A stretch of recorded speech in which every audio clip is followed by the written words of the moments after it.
All right, the Honorable County Commission meeting is now open. To adjourn. The Honorable Richard Renewal presiding.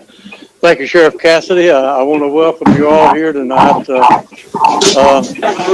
Don't breathe on each other.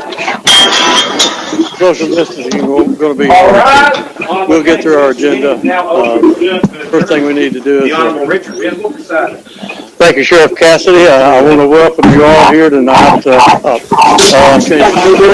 breathe on each other. Social distancing is going to be hard. We'll get through our agenda. God, we are so grateful for the good health that you've given us, that we are able to come together as a commission tonight. Thank you so much for your watch care over us. Thank you so much for the good health that you provided for us. We pray for those, Father, that are suffering through this COVID situation or otherwise. We pray your hand of mercy would be upon them and your healing touch.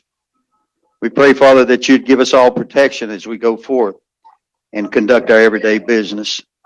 We ask you now that you would give us strength and the mindset tonight to govern according to your will, that the people of Sullivan County would be better because of it. All of this I pray in the mighty name of your Son. Amen. Amen. Amen. Sheriff Jeff Cassidy, would you lead us in the pledge? Salute, pledge. I pledge allegiance to the flag To the flag of the United States of America, and to the republic for which it stands, one nation, under God, indivisible, with liberty and justice for all. Please be seated, those of you.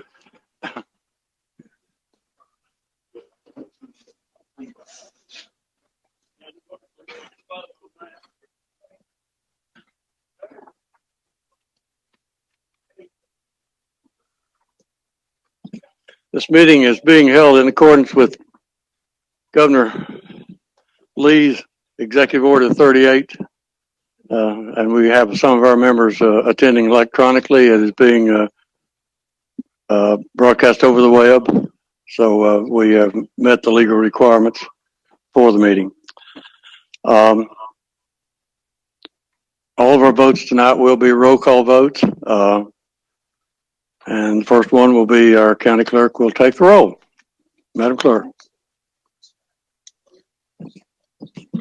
Akerd, Blaylock, Broughton, Calton. I saw her a minute ago. Darlene. Cole absent. Cole had sent word he is on the way. Crawford. Crosswhite. Here. Gardner. Here. George. Glover. Here. Parker Road.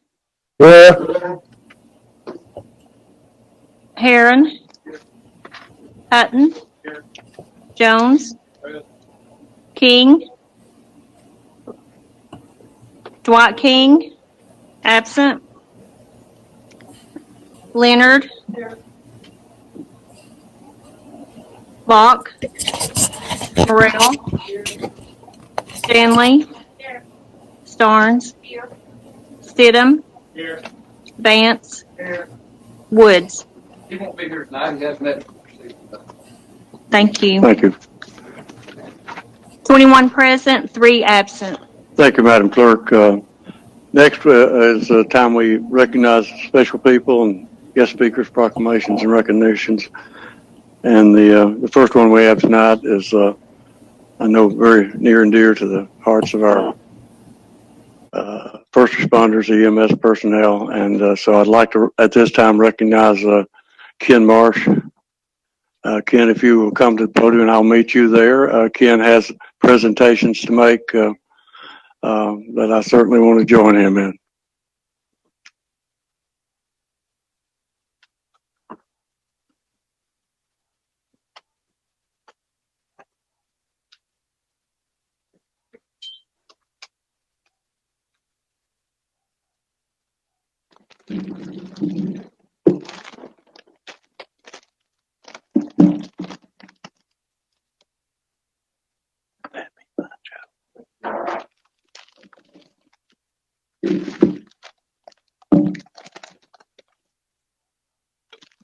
Good evening, Mr. Mayor. Commissioners, yes, my name is Deputy Chief Kevin Marsh from Sullivan County Emergency Medical Service. I am a 25-year veteran with EMS here for the county. And the awards that we're going to give out this evening are to the families of some co-workers that we have lost over the years. The first member is like a brother to us, Junior Gotson. Okay, we have his wife Sherry, his daughter Colette, and Junior was a mentor not only to Sullivan County Emergency Medical Service, thank you, but to EMS across the nation. All right, and when I say the nation, I do mean the nation because he trained in not only paramedicine, but he also trained in special rescue. Okay. When we lost Junior, Junior died in the flood of Carter County in 1998. Okay. But he is still with us today. Sorry, I get choked up. Junior was a mentor to me.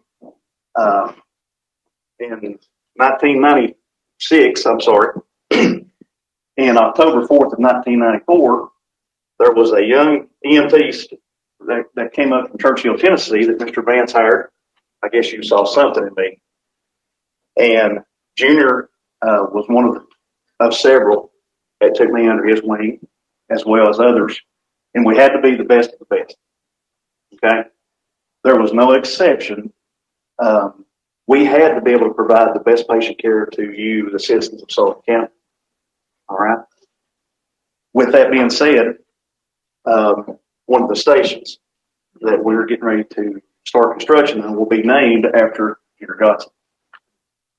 Junior had a favorite saying, stand beside citizen. Okay?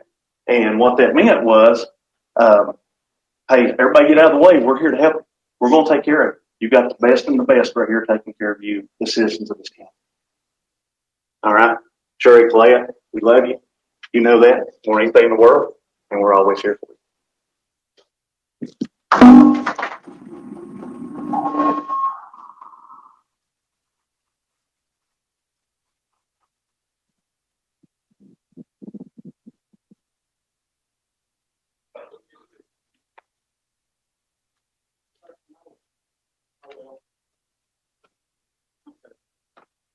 We look forward to seeing you all to dedicate that building.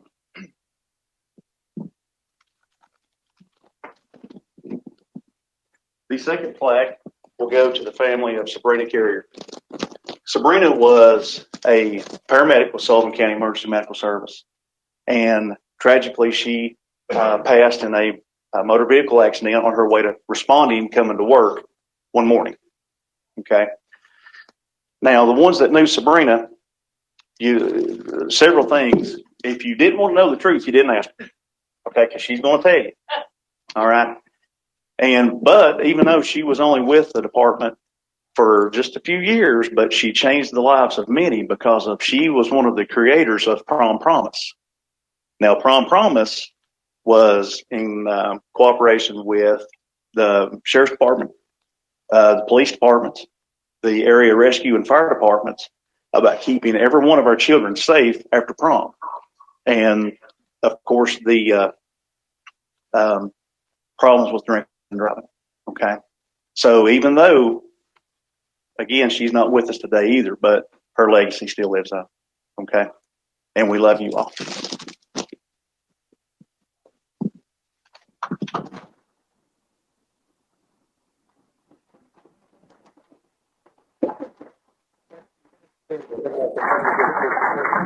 Would you all want to come up and we'll get a picture right here if you're comfortable coming up.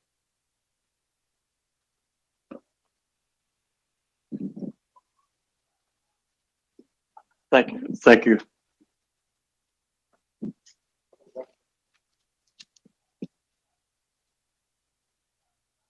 Okay. Thank you. Thank you, Kevin. Yeah.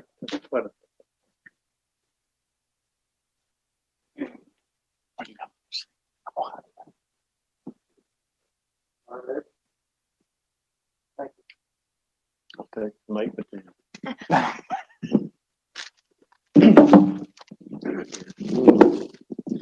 The third plaque will go to the family of Phil Brown.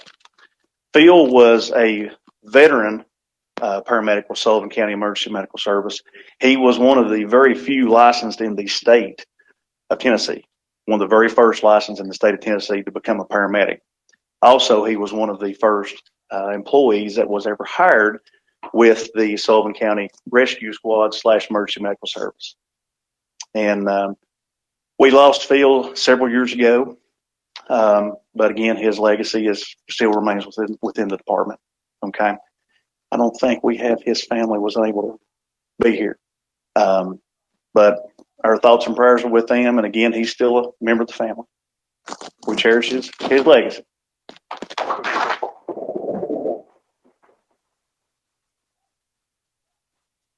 I do want to personally thank the families who shared your loved ones with the county for so long. And Ken mentioned legacy, and that legacy will stay with you as long as you're on this earth with us.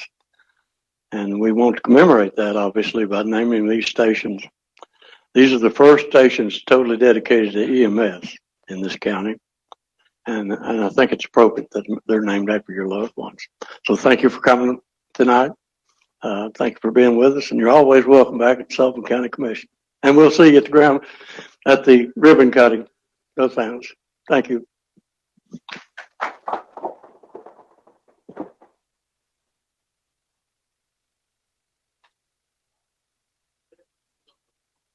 I'll just do this from here. I will ask Commissioner Stanley. If we're going to recognize the South ball team now. If you'll come forward, Commissioner Starnes. Darlene, you're with us in spirit. And Commissioner Jones. I am here. You are. Stand up. Hello. We're here tonight to commemorate an outstanding achievement on behalf of one of our local high school sports teams. Unfortunately, the season was cut short, but they were champions before the season was cut short. They will be remembered as champions in Sullivan County, and we would like to recognize them tonight. And we're going to call each one of them in individually, and we're going to ask them to stay for a group picture, and we have a little surprise for them from Nashville. So, Angie, I guess the best place to take a picture. So,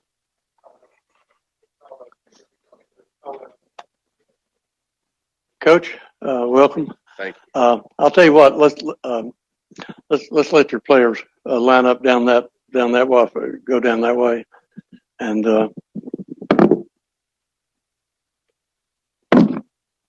while they're getting in here and lining up, I'll share a little bit of history with Coach McMeans. His father and uncle, and two uncles and father, were great athletes, in their own right. His Uncle Neil was one of the better defensive ends to ever play at the University of Tennessee. And so he comes from a good heritage. Coach, I'm going to give you one. If you will call them up, I will present their certificate to them. If you'll call their names out, they can come up. And then, guys, when you get it, if you'll go back and or come over here and have a picture with your commissioners. We'll do it right there. We've got a little bigger crowd than we expected to have tonight. It's just a little bit of show of support of this team that you had, Coach. So you go ahead and I'll present this. Would you take them across town? Take them across the top. Yeah, okay. Too. All right. The first one is Ben Diamond.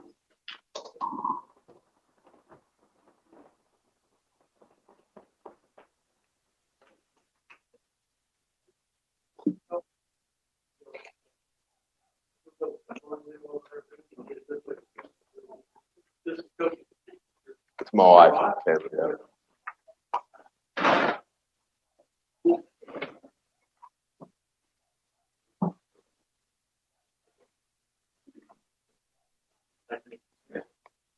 All right, next is Cole Lane.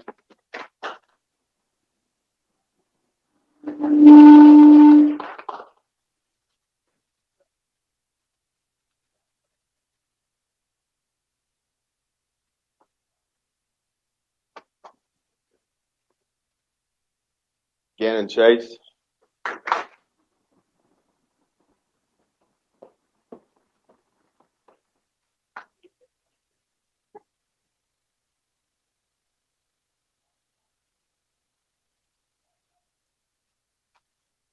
All right, Camden Necessary.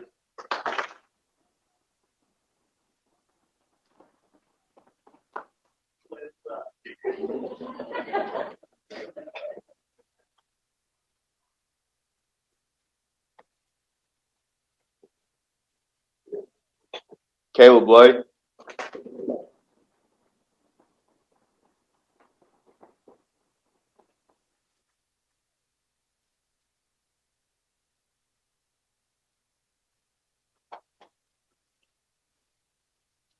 Nick Elledge.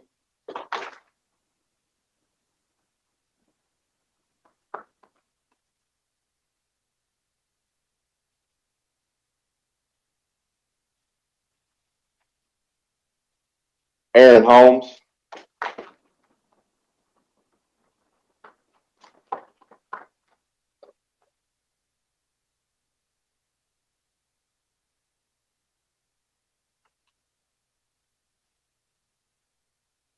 We got Colton Mullins.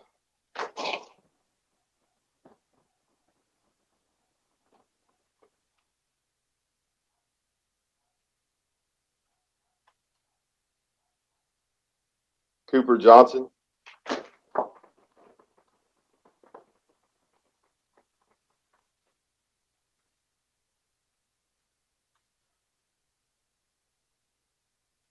Drew Hoover.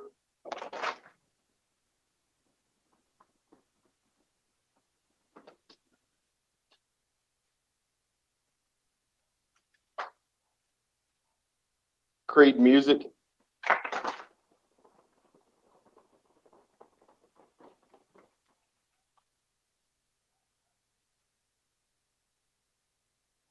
Parker Wilmoth.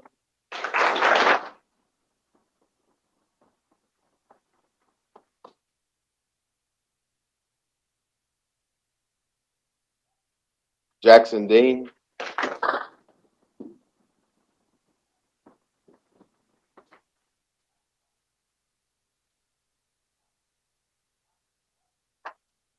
Will Harris.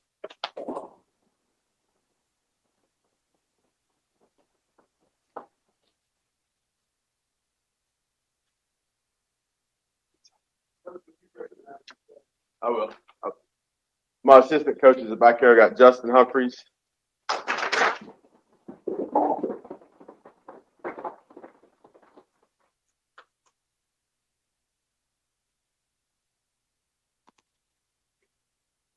And Clay Potter.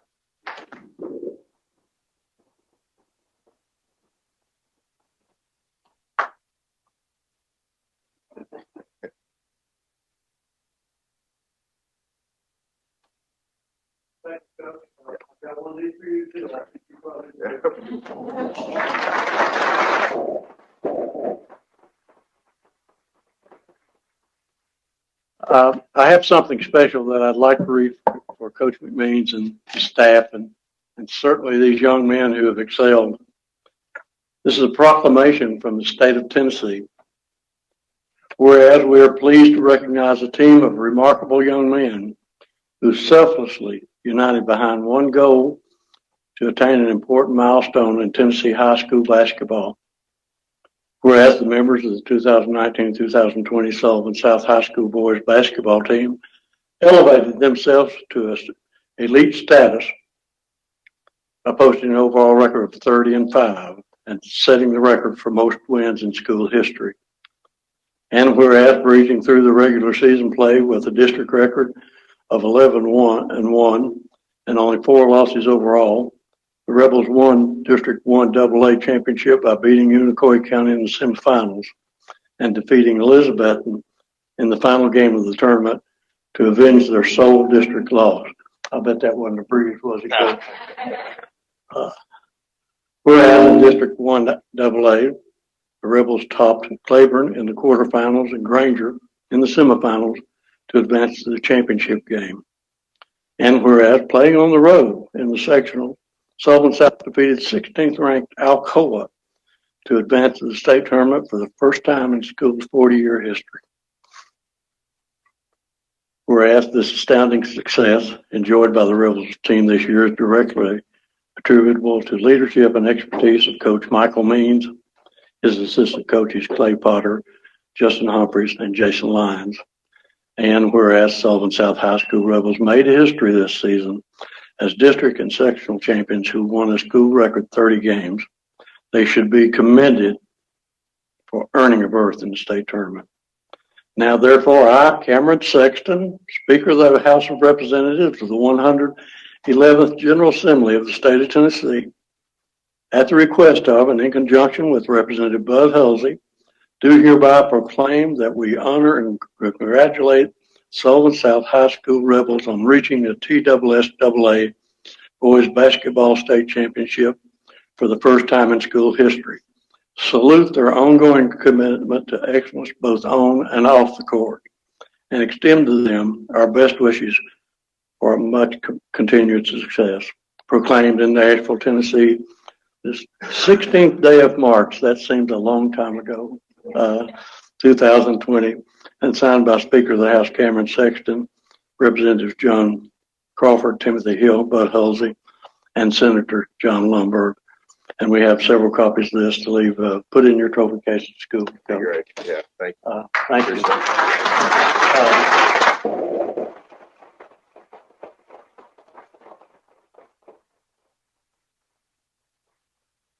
Now, Bobby, if you will, we're ready. We've got a little clip.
accomplishments will live on in the history of South forever. So remember that. That picture will always be there. We hope you'll cherish that. When you get our age, you'll look back on it and say, I remember that. Coach, thank you. Appreciate it. Thank you.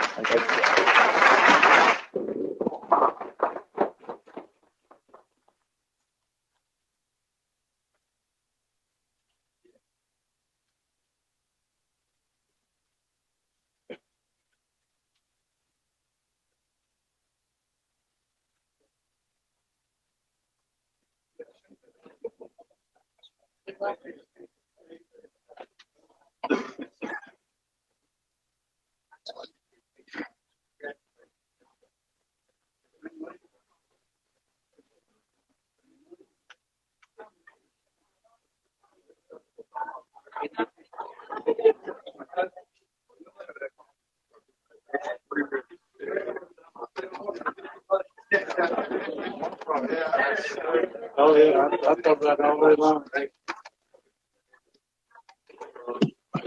Hey, we'll just take a little break in place while we let folks clear the room.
Guess we can come back to order, and I will tell you, I have a grand nephew on that team. I was not going to embarrass you, but I'd take any of them as a relative. So, and another little tidbit maybe for history is Coach McMeans had an uncle that coached in Gate City in the 60s, and both Jackson Dean's father and I played for him.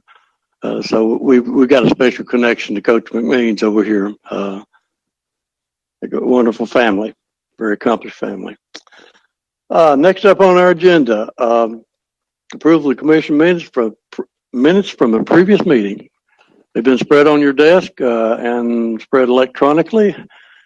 Hope you had a chance to review them. We have a motion to adopt the minutes, and second by Crawford, Stidham, and Gardner.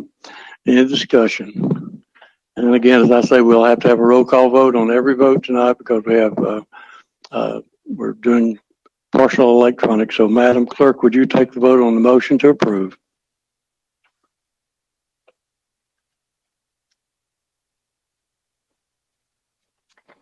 Akers, Yes. Blaylock, Broughton, Calton, Yes.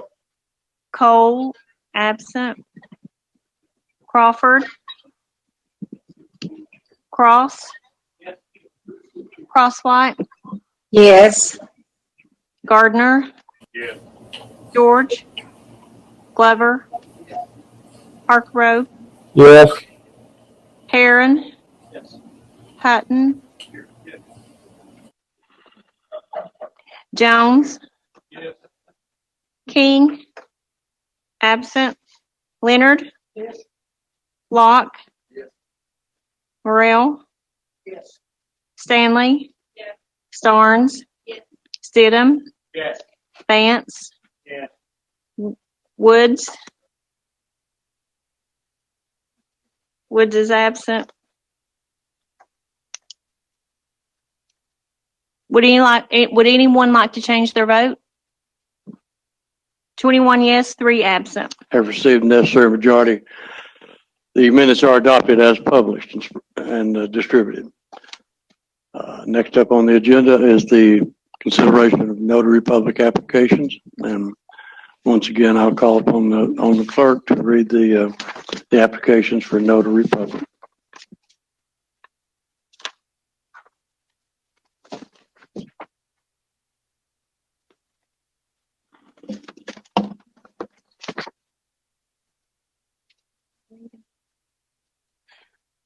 Patty Ann Baker, Melanie R. Barker, Lisa Brown, Jonathan Andrew Cantley, Kimberly Boyd Carrier, Brittany Nicole Childress, Michelle J. Clemens, Brian K. Conkin, Robin Crow, Tanya N. Davis, Keela Duggar, Ginger F. Edwards, Andrea Rasnick Fleener, Colette P. George, Lori Beth Godsey, Mary Joyce Hagee, Donna Hale, David Robert Harris, Fatima M. Hernandez, Diana Lynn Hughes, James Weston Leonard, Jennifer D. Loudermilk, Brandon Mast, Susan Davenport McDavid, Crystal L. McDuffie, Denise K. Mead, Sherry L. Mooney, Nancy Alicia Mumpower, Tammy K. Myers, Donita Nakonsky, I'll spell it, Nakhonexay.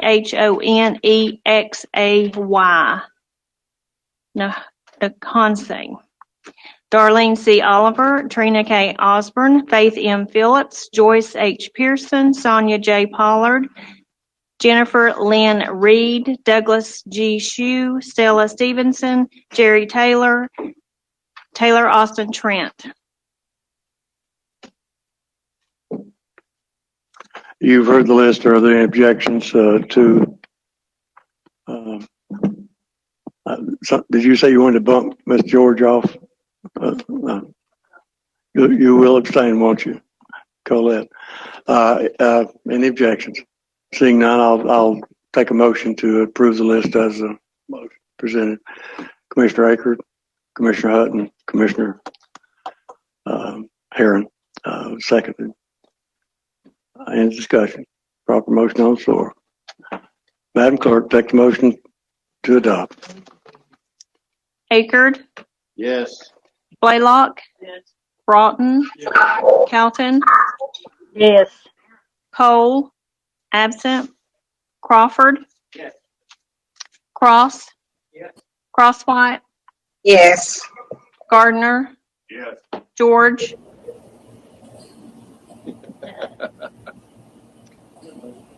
Glover, Good job. Yes. Parker Road, Yes. Herron, Yes. Hutton, Yes. Jones, Yes. King, Yes.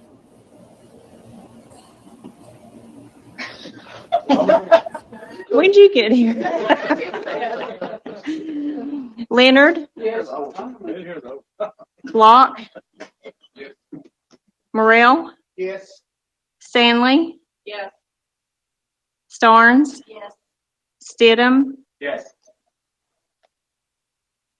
Vance, Yes. and Woods. Woods is absent.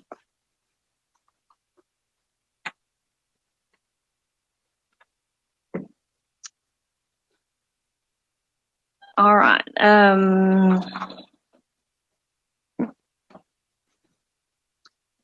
Cole didn't come in, did he? 22 yes, 1 absent, and 1 abstain. I haven't received, Commissioner. Go ahead. I'll ask I'll go ahead and rule on. I haven't received necessary majority. The list is adopted as read. Commissioner Hutt. Is there a reason why we're doing the roll call and we can't?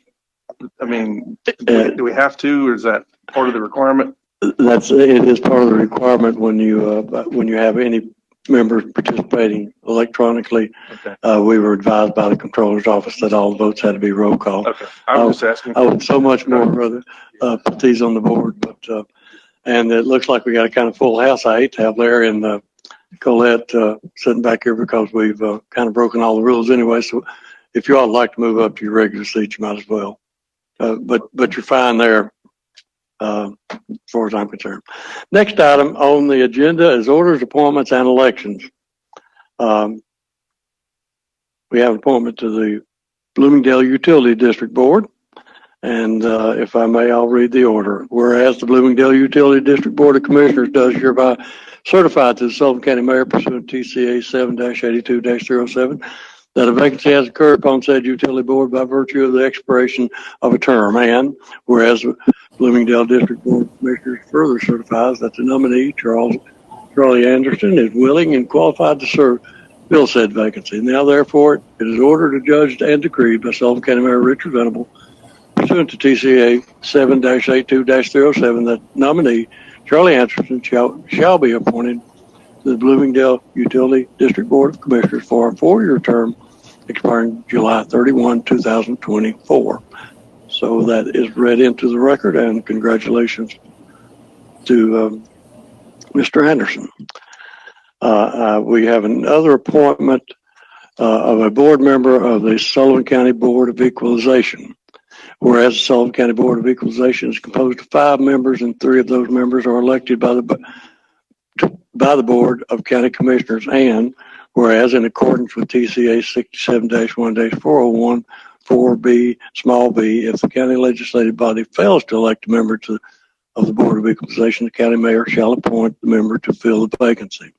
And whereas due to the timing of training seminar for the members of the Board of Equalization, it is of the essence that the appointment be made in a timely manner. And whereas the Sullivan County Commission met on May 21st, 2020, and appointed 2 of the 3 members of the board.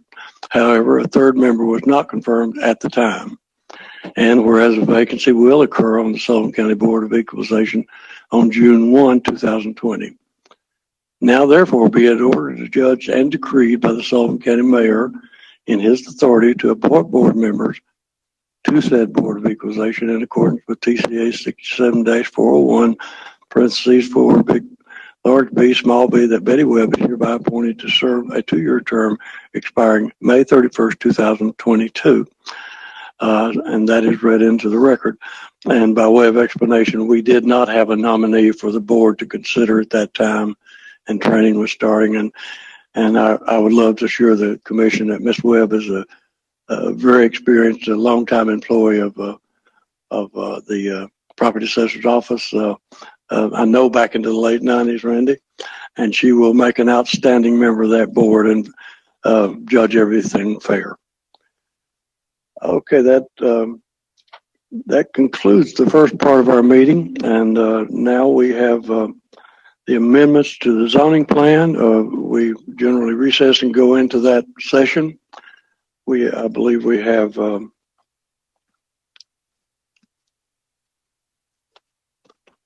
I will tell you the number, you probably know.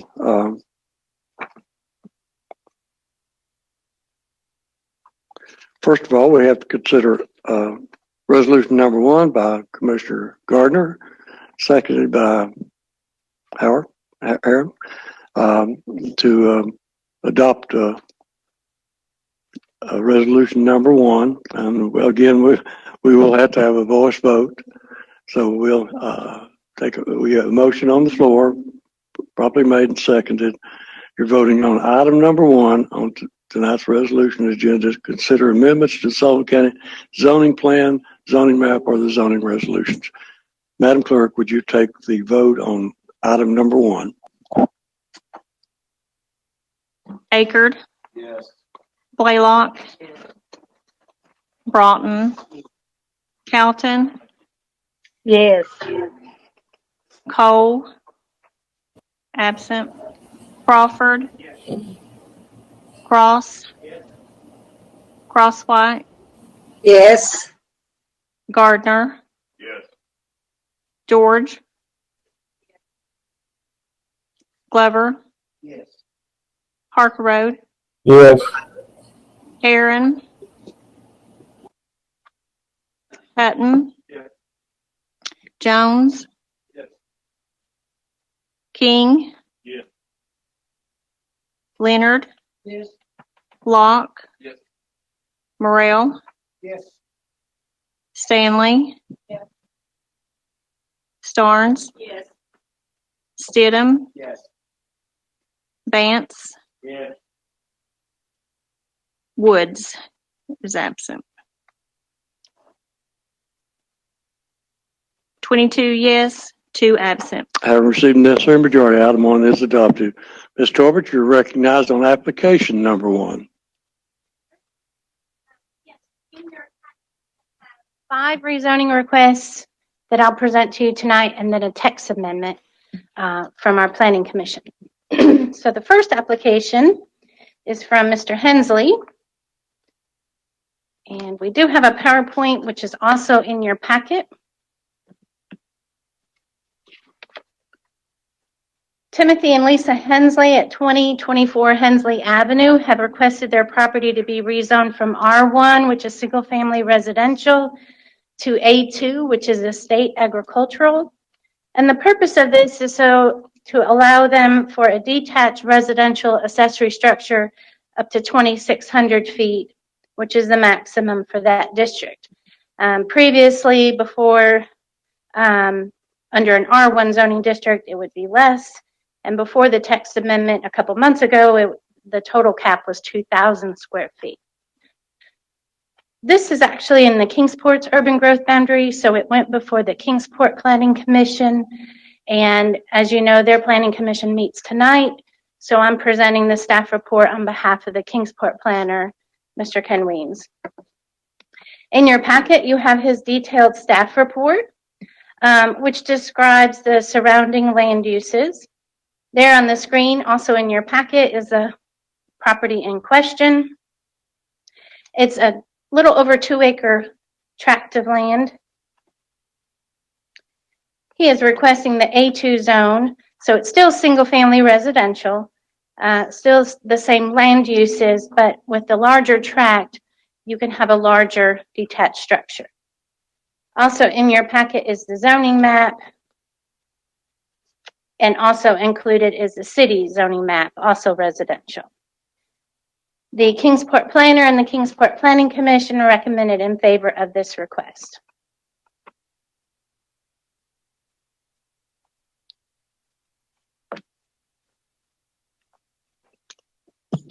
Anyone have any questions for Ms. Torbert on application number 1? Seeing none, do we have anybody in attendance, either inside or in the hall, that would like to be recognized on application number 1? We do have some folks signed up on the public comment. They are not rezoning And requests. those are on rezonings. They are not. They are not. No, Okay. sir. Not that I determined. Okay. I assume they were, but we will have our public. Oh, well, I gave you I'm sorry, I took over the podium. Okay. So you just hang on to it, Andrew. We'll call for a public hearing after we finish this resolution. Seeing no one that wants to speak on this, this comes to you in a positive manner with a motion for adoption. So without any questions, we'll take the vote on application number 1. Akerd? Yes. Blaylock? Broughton? Yes. Calton? Yes. Cole? Absent. Crawford? Yes. Cross? Yes. Crosswhite? Yes. Gardner? Yes. George? Yes. Glover? Yes. Park Road? Yes. Heron? Yes. Hutton? Yes. Jones? Yes. King? Yes. Leonard? Yes. Locke? Yes. Morrell? Yes. Stanley? Starnes? Stidham? Yes. Vance? Yes. And Woods absent. 22 yes, 2 absent. I received necessary majority. Application number 1 is approved. Ms. Torbert on application number 2. Thank you. The second application went before our planning commission. This request is from Larry and Sue Watts. It is to rezone their property A1 to A2, very similar to the previous request. They would like to build a bigger detached residential accessory structure. It's in our rural area. It went before the Planning Commission a couple months ago. We've had to, well, they applied several months ago, but it went in May, so it was last month. We're getting caught up. They have approximately 4 acres, and their plan is just to build a bigger garage than what they have right now. And the Planning Commission unanimously recommended in favor of this request. You've heard the explanation. Commissioner Crawford, you're recognized. Does this limit the square footage of structure that can be built going from A1 to A2? What is the limit on that? It does. If you recall, several months ago, we had a one-size-fits-all no matter where you lived in the county and how much land you had.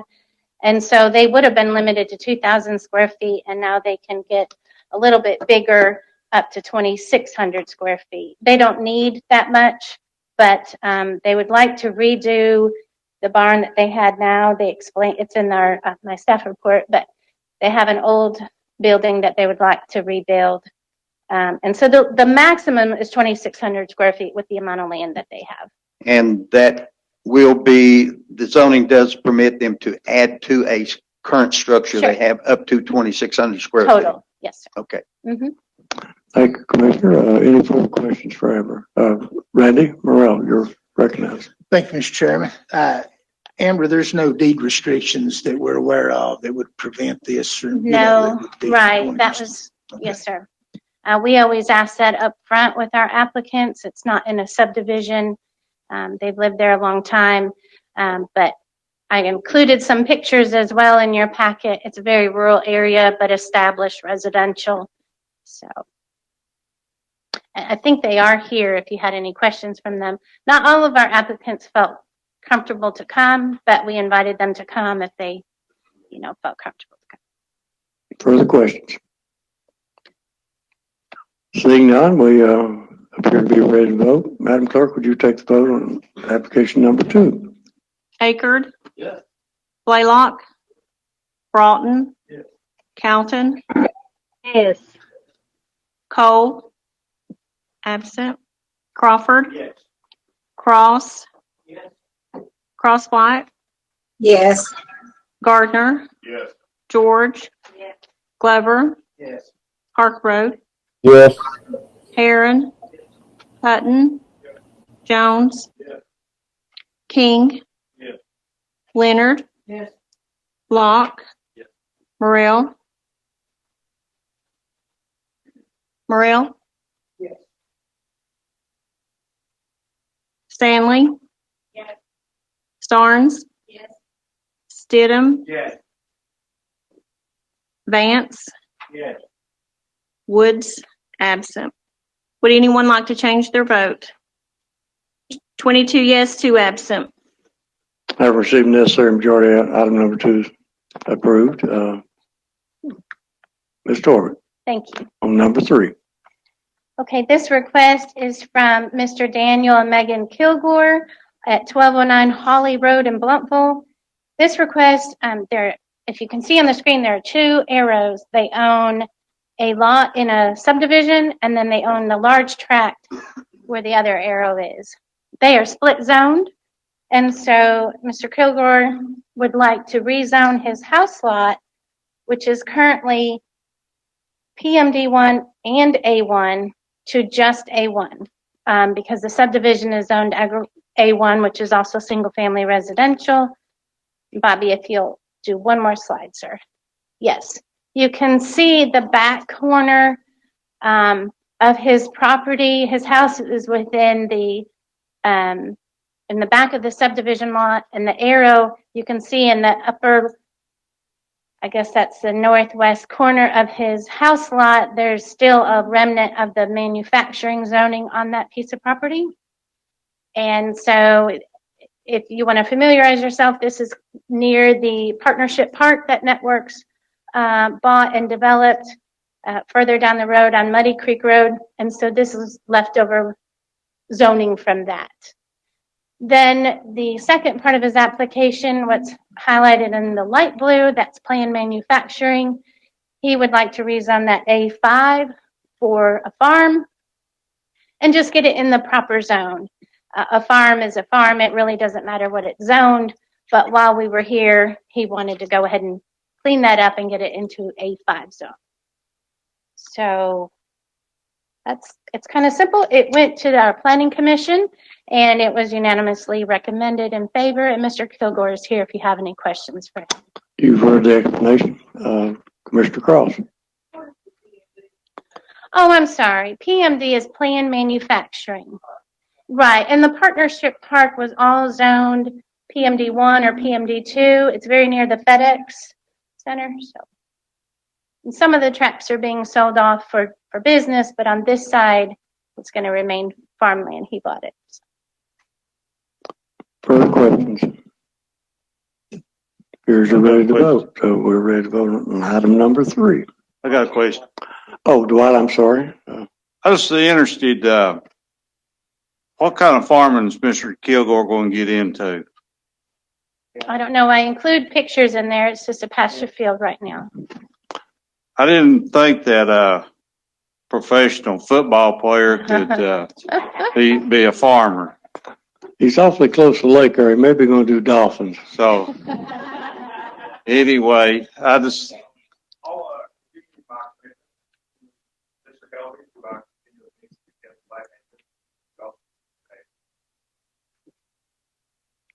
Are you as happy with Mr. Helvey and the job that he does? No. Okay. I believe I lost control there. Any further questions? Seeing none, we're ready to vote on item number 3. Madam Clerk, take the vote. Akerd, Absolutely. Blaylock, Yes. Broughton, Alton, Yes. Cole, absent, Crawford, Yes. Cross, Yes. Crosswhite, Yes. Gardner, Yes. George, Glover, Yes. Harkero, Yes. Aaron, Yes. Hutton, Yes. Jones, Yes. King, Yes. Leonard, Yes. Locke, Yes. Morrell, Yes. Stanley, Yes. Starnes, Yes. Stidham, Yes. Vance, Yes. Woods, absent. Would anyone like to change their vote? 22 yes, 2 absent. Having received necessary majority, item number 3 is adopted. Our application number 3, application number 4, Ms. Torvin. Okay, thank you. Application number 4 went to the Bristol Regional Planning Commission. This request is from Susan and John Mayhew. They have recently purchased property at 1599 Bristol Caverns Highway out in the county, but it is in Bristol's urban growth boundary. And their request is to rezone a triangular piece of property. It's actually parcel hooked, but it's split zone. So really, we're only dealing with the arrow on the triangular piece. It was zoned B1 a long time ago for a store that's no longer there, and they would like to take it back to A1. Again, it went to the Bristol Planning Commission, so I included their full staff report, which includes some of the pictures, the surrounding land use, and then, yes, as you can see in our zoning map, that triangular piece is the only commercial zone out there. Everything else is zoned A1. And they would like to, when they move here, bring it back to A1 so they can build their home. It was unanimously approved by the Bristol Planning Commission. And so, pretty big staff report, but I think that covers it. Commissioner Morrell. Thank you, Mr. Chairman. This is out in my area, Yes. Amber, and what I was wondering, I support this, but is this zoning taking it all from B1 to A1? Yes. Everything the entire parcel? Yes. Okay. If this used to be this was probably grandfathered in, probably. Yeah, I'm sure it was done originally by the county commission. This Yeah. was an old store building years ago and it was tore down. And here in the last year or so, they've cleaned the property up, and it really looks good. And are the owners here tonight? Okay. Mr. Mayhew, could you come up to the thing, please? We will go into recess. Sir, if you will give us your name and address for our electronic record. My name is John W. Mayhew, 3499 Blossom Road, Fayetteville, North Carolina, 28306. Thank you. But Mr. Mayhew, I've just wondered, I've never met you before. I had came back here before we started and actually was inquiring if you was here yet. I just wanted to say hello. And, I appreciate you and the rest of the community does for turning this property around. At one time, it was an eyesore, to be honest with you. And you're gonna build a house there, or? I think about putting a single wide trailer there. Okay.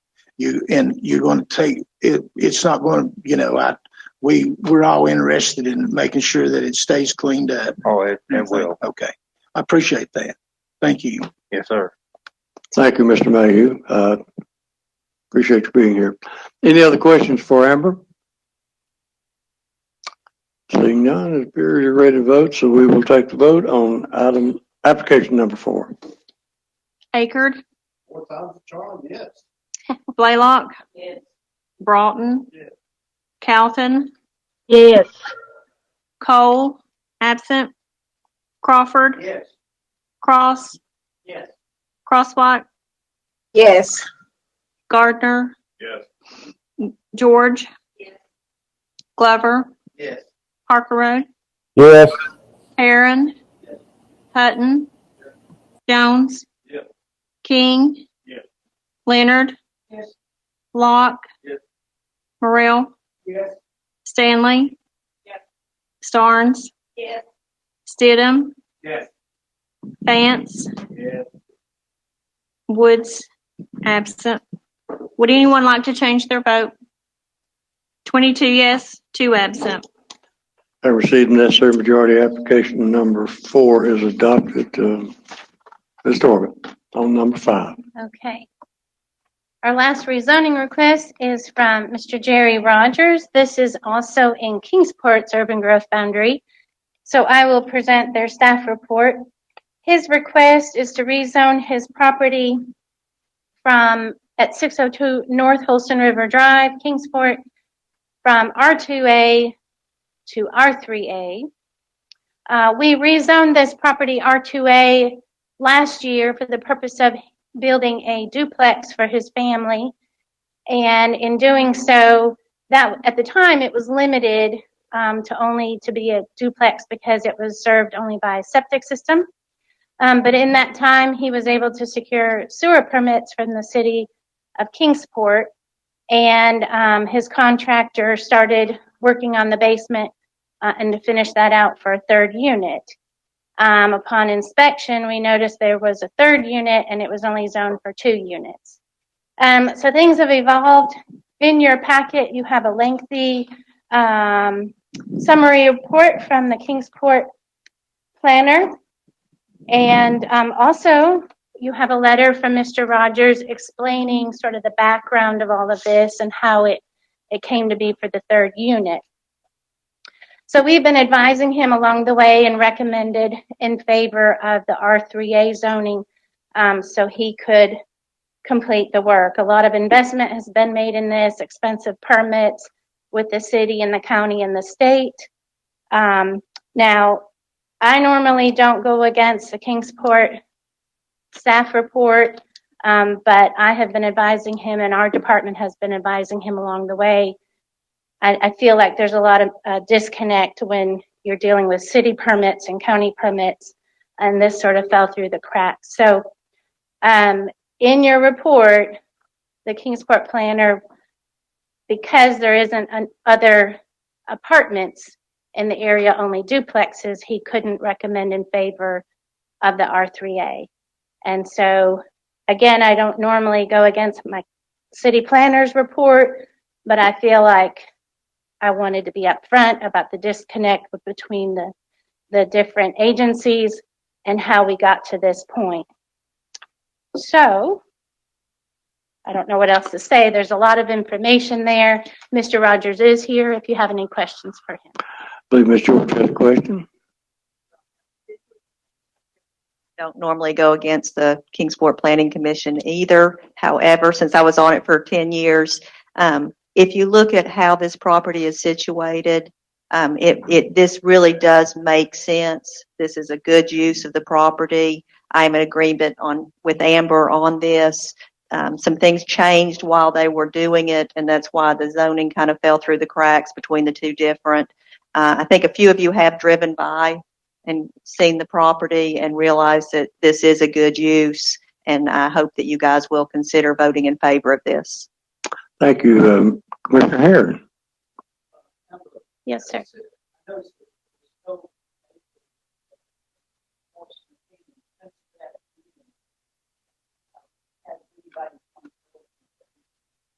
No, and we've sent multiple letters out, and I know the city, even though they took public comment ahead of time before their meeting, and I think Mr. Rogers might be able to speak on that, but been in a lot of communication with the city planner, and there was no opposition.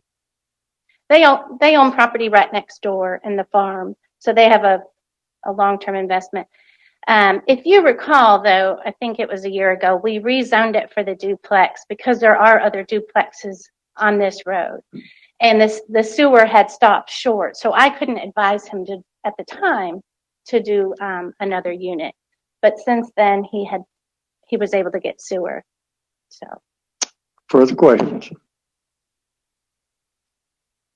Seeing none, we're ready to vote on item application number 5.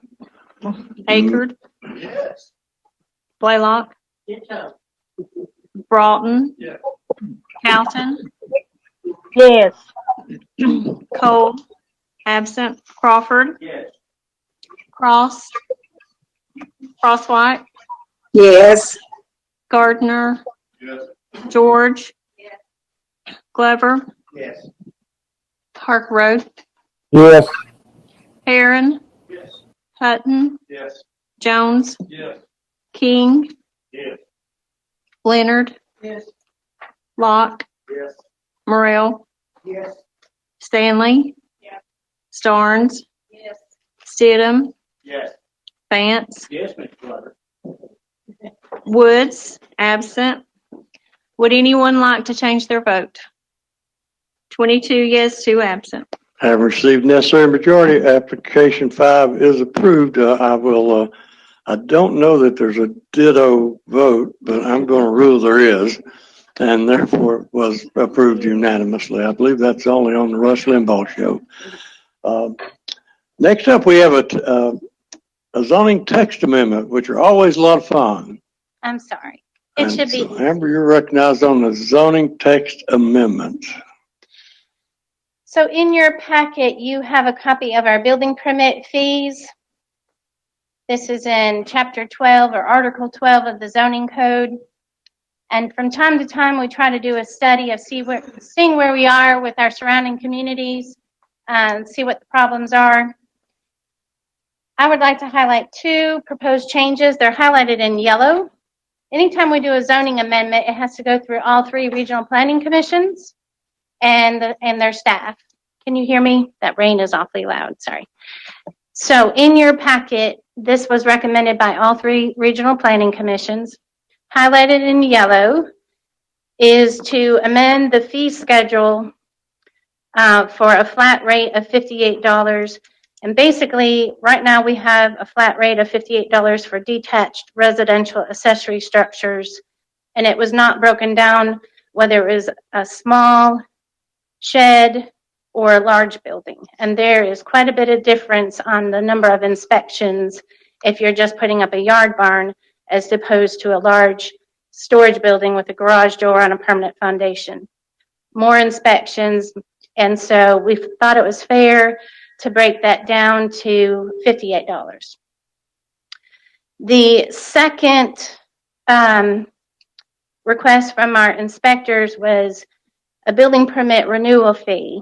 That's set up in the building code, and all the cities and the counties do this. However, there wasn't a clear understanding what that fee would be. And so asking around, some of the building inspectors of other communities charge a building renewal fee for any work, for the cost of construction of any work not done. And that can get pretty tricky.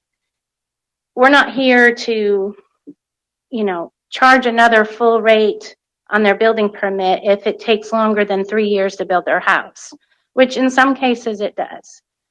And so rather than it being a gray area, we prefer that upfront, if you take longer than 3 years to finish your home, or if it's expired, if there was a lapse, then it's again a flat rate of $58 for the primary structure and $28 for a detached structure. I don't like it when there's gray area and then there's room for interpretation and then you have mixed communication. I just don't think that's good business. So this is what we came up with. Not much money, and that way it will set them, back on schedule. You've heard the explanation. Any questions on the text amendment? Commissioner Jones and Commissioner Morrell. Is that an automatic 3-year extension? Yes, it is. Good Okay, question. it's not in that, so it. Anytime you renew a permit, it starts the clock over. Yes, sir. Commissioner Morrell, did you? Okay, that's your question. Any other question for Amber on the text zoning amendment? Seeing none, Mr. County Attorney, I believe we probably need a motion to adopt this. It comes from all 3 planning commissions. I'm sorry? It comes from all 3 does it planning commissions. come Yes, sir. with the recommendation? Yes, sir. Okay. Yes. Okay, good. We do not need a motion. We will go straight to the vote. Madam Clerk, take the vote. Yes. I believe it. Just for the record, Aker. Yes. Blaylock. Broughton.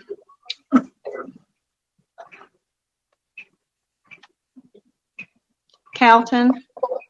Yes. Cole. Is absent. Crawford. Yes. Cross. Yes. Crosswhite. Yes. Gardner. Yes. George. Glover. Yes. Park Road. Yes. Aaron. Hutton. Jones. Yes. King. Yes. Leonard. Yes. Locke. Yes. Morrell. Yes. Stanley. Yes. Starnes. Yes. Stidham. Yes. Vance. Woods. Still absent. Would anyone like to change their vote?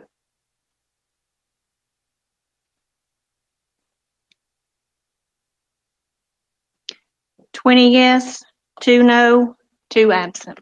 Have received necessary majority of the text amendment is adopted. I believe that concludes the business of the Planning Commission tonight. We'll go back in our regular session. Thank you, Amber. Thank you. I would tell before you go, and you might want to come in on what I've got to say. I know all of you sometimes get calls from people about amendments to our zoning code and things of that nature, and things that just don't seem right. And this is the way we change them. And you just can't sit down and read that book and know it all. So it has to come from you as people tell you what's wrong. And if you, I would encourage you, as people do call you, to work with Amber and her staff, and we can fix most of what's in that code that's wrong that comes here. So, Sam?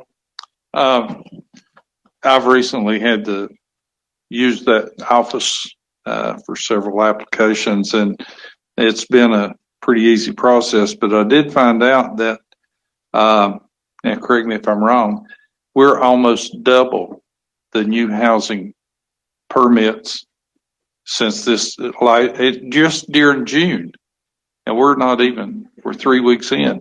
We're double the number of new housing construction start permits in Sullivan County. I think it's around 54. Oh, no, Or maybe it's more than that. we're more now. than that. Well, not including yours, I guess. Right. And I did tour a site today with a developer for another 200 lots.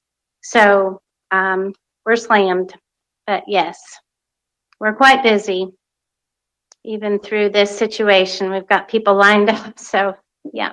I think they told me last year it was 28 for the same period. And I mean, that was last week. We were 54 and we got another. We've got about 75 now. I mean, things are looking good in Sullivan County for new construction, which we haven't seen for a while. Yeah. And that's just the last 3 weeks, not including yeah. Thanks, Sam. So thank you. But I just want to note that because things come to me also. I get calls that you all do, and some things just seem so out of place here in Sullivan County. And Amber and her staff are always willing to look at correcting things, and that's the only way we'll get them corrected. Thank you, Amber. Sure, thank you. I got a question. Dwight, go ahead. How many of these are building permits are in Piney Flats? Almost all of them, yes. The new one. The new development I toured today, you're probably familiar with the property. Yes, it's in Piney Flats. Mm-hmm. And the building permits, Highway 11E? yes, sir. Okay. Thank you. Again, thank you. Okay. We'll go back in section and let the record show that we had 2 thumbs up on that text zoning amendment. And we assume those were yeses. Next, not on your agenda, but next is the consent agenda. And as is normal on our work session, we take requests before the commission for, bring that up if you will, Andrew. We're going to have the public comment here shortly. And thank you. I've written that in on my agenda too. But in preparing the consent calendar, if a member requests consent, I just say without objection. If there's no objection, we put it on consent. They're generally not controversial items. On Thursday night, Ms. Darlene was sitting over here, and I couldn't see her for the blockage here, and she wanted item number 10 on consent calendar. So if you will take just a minute to look at item number 10, it's just a speed limit. And without objection, we will add item number 10 to the consent agenda before we vote on it. We'll amend that since we constructed without objection. So without objection, we're adding number 10 to the consent agenda, and now the floor is open for a motion to adopt the consent agenda. Morrell, Crawford, second. Hunter.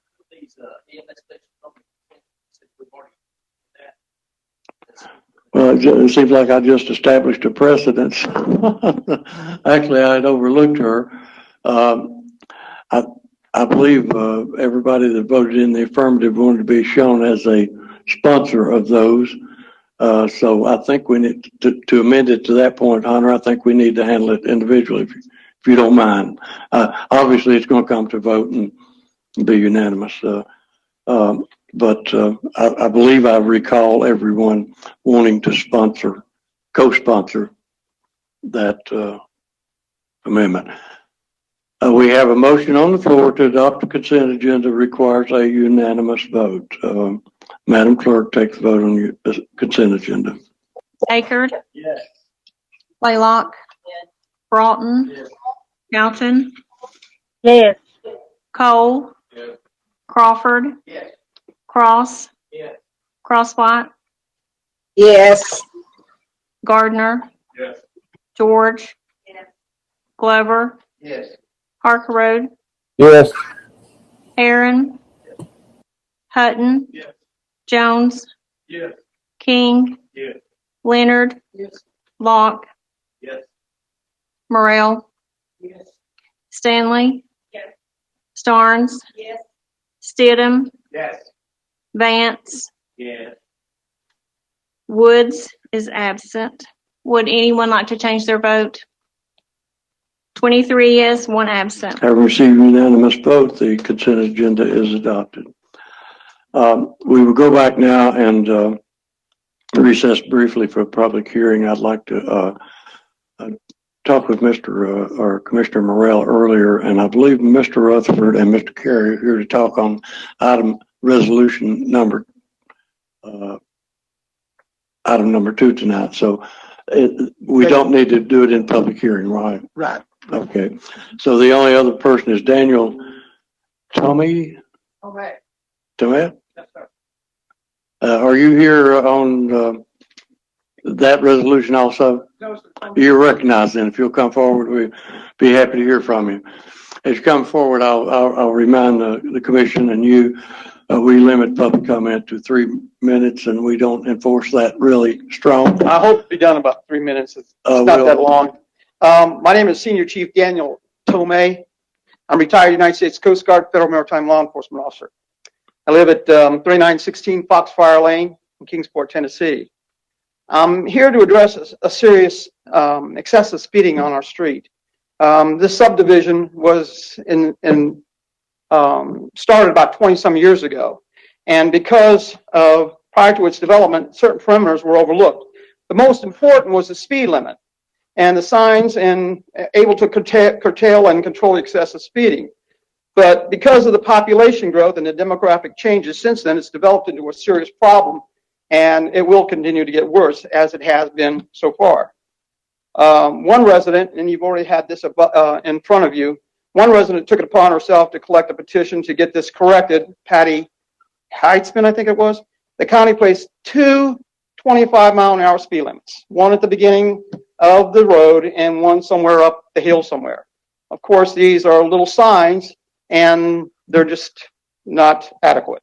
They have no effect, really, because no one has come to enforce them. You put up a sign, you got to have somebody come down and see if you can, find somebody that's speeding. Well, they haven't done that. Not since I've been there anyway. Of course, I call the people on the hill because it's a real nice residential area. I have nothing against any of them. They're very wealthy people. They have beautiful homes, but they have this mindset that this place was established 20 years ago. They've been allowed to do this, and they don't want anybody telling them what to do. I've already had contact with 2 people that don't like me sitting on my porch with my little radar gun. So anyway, I took it upon myself to do something, so I called the county dispatch. They sent out a nice officer. He sat in my driveway. Nothing against him. Very nice young man. He sat in my driveway for about 20 minutes, and we had a little discussion. He raised his gun a couple of times, and then after that, he just left. Well, me, I'm Italian. I get a little frustrated at times. I'm sorry about that. A few days later, I was at Walmart, and I saw a state police officer. Really nice guy. I approached him and struck a conversation. Come to find out, he's ex-Coast Guard, so right off the bat, we had a rapport going. I told him of our situation, and he said that's the same in the county. All over the county, all over the state of Tennessee, you have the same kind of problem. And ours is getting really bad. My frontage is about 250 feet, and I don't have a backyard except the woods, and we have to do everything we do in the front yard along the other 4 people that live there. We have 4 houses, 4 families, from the bottom of the street at Island to the top of the hill, my property line. That's all there is. One man almost got run over. He had to jump into his flower bed. I watched him do it. All the while, the lady's coming down the hill, looking down in her lap.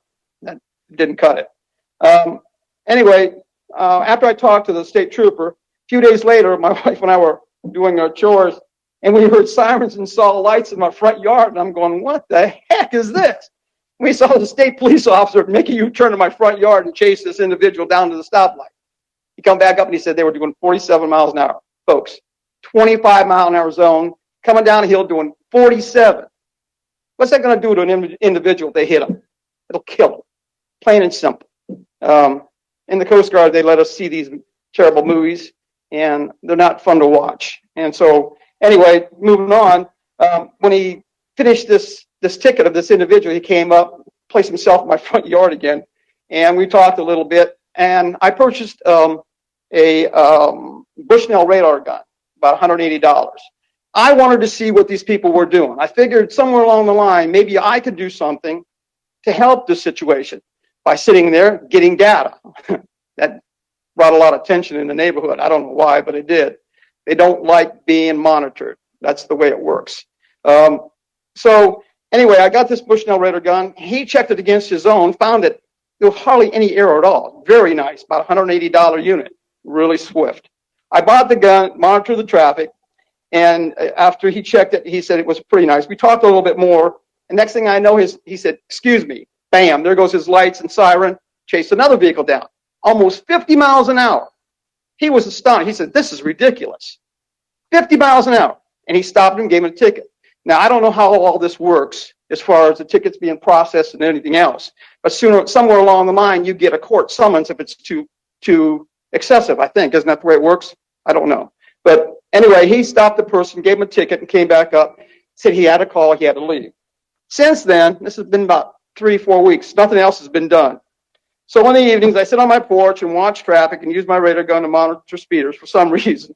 The people see me with my radar gun, which seems to irritate them even more so.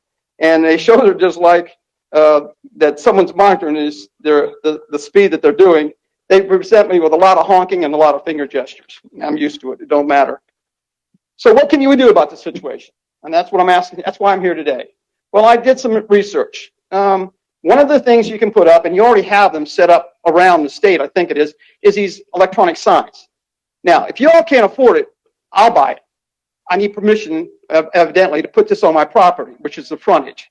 These signs say 25 miles an hour, and they record, or they don't record. They indicate, they tell it what the person is driving, and it tells them to slow down. Well, that's a nice sign. It costs about $3,100. Then there's the radar signs. I made the mistake in Kingsport trying to outrun a red light and got underneath the yellow light, and I could see the flash in the back of me. Paid $55 for a fine. Well, you can't do that. That was my fault. Anyway, just to give you an example, okay, of figures. All right. We'll say these people are speeding. 10 people, just say 10 people on the average. $55 speed limit. You get 10 of them, that's $550, right? Okay. In 7 days, that's $3,800. Multiplied by 4 weeks, you got $15,000 if you get the right kind of radar gun. So I'm just asking you what's possible and what we can do. Listen, folks, I survived 24 years in the military protecting this country, which included 9.5 years in the United States Navy, which included 2 tours of duty in Vietnam. After I got out of the Navy, I decided I was going to do something else, and I went in the Coast Guard for 15 years. I saved lives. I enforced federal laws like 33 CFR, Code of Federal Regulations, federal pollution laws, and I was on the Presidential Task Force for Drug Interdiction, put some bad guys away. I don't want to have to worry about going to my mailbox and having to dodge traffic. There's got to be something we can do here besides putting up 2 little signs that tell you to slow down, and they ignore it. So what do? I'm asking you. Anyway, thank you for your time. I appreciate it, and that's all I have to say. Thank you for coming and sharing with us. We appreciate you coming. Thank you.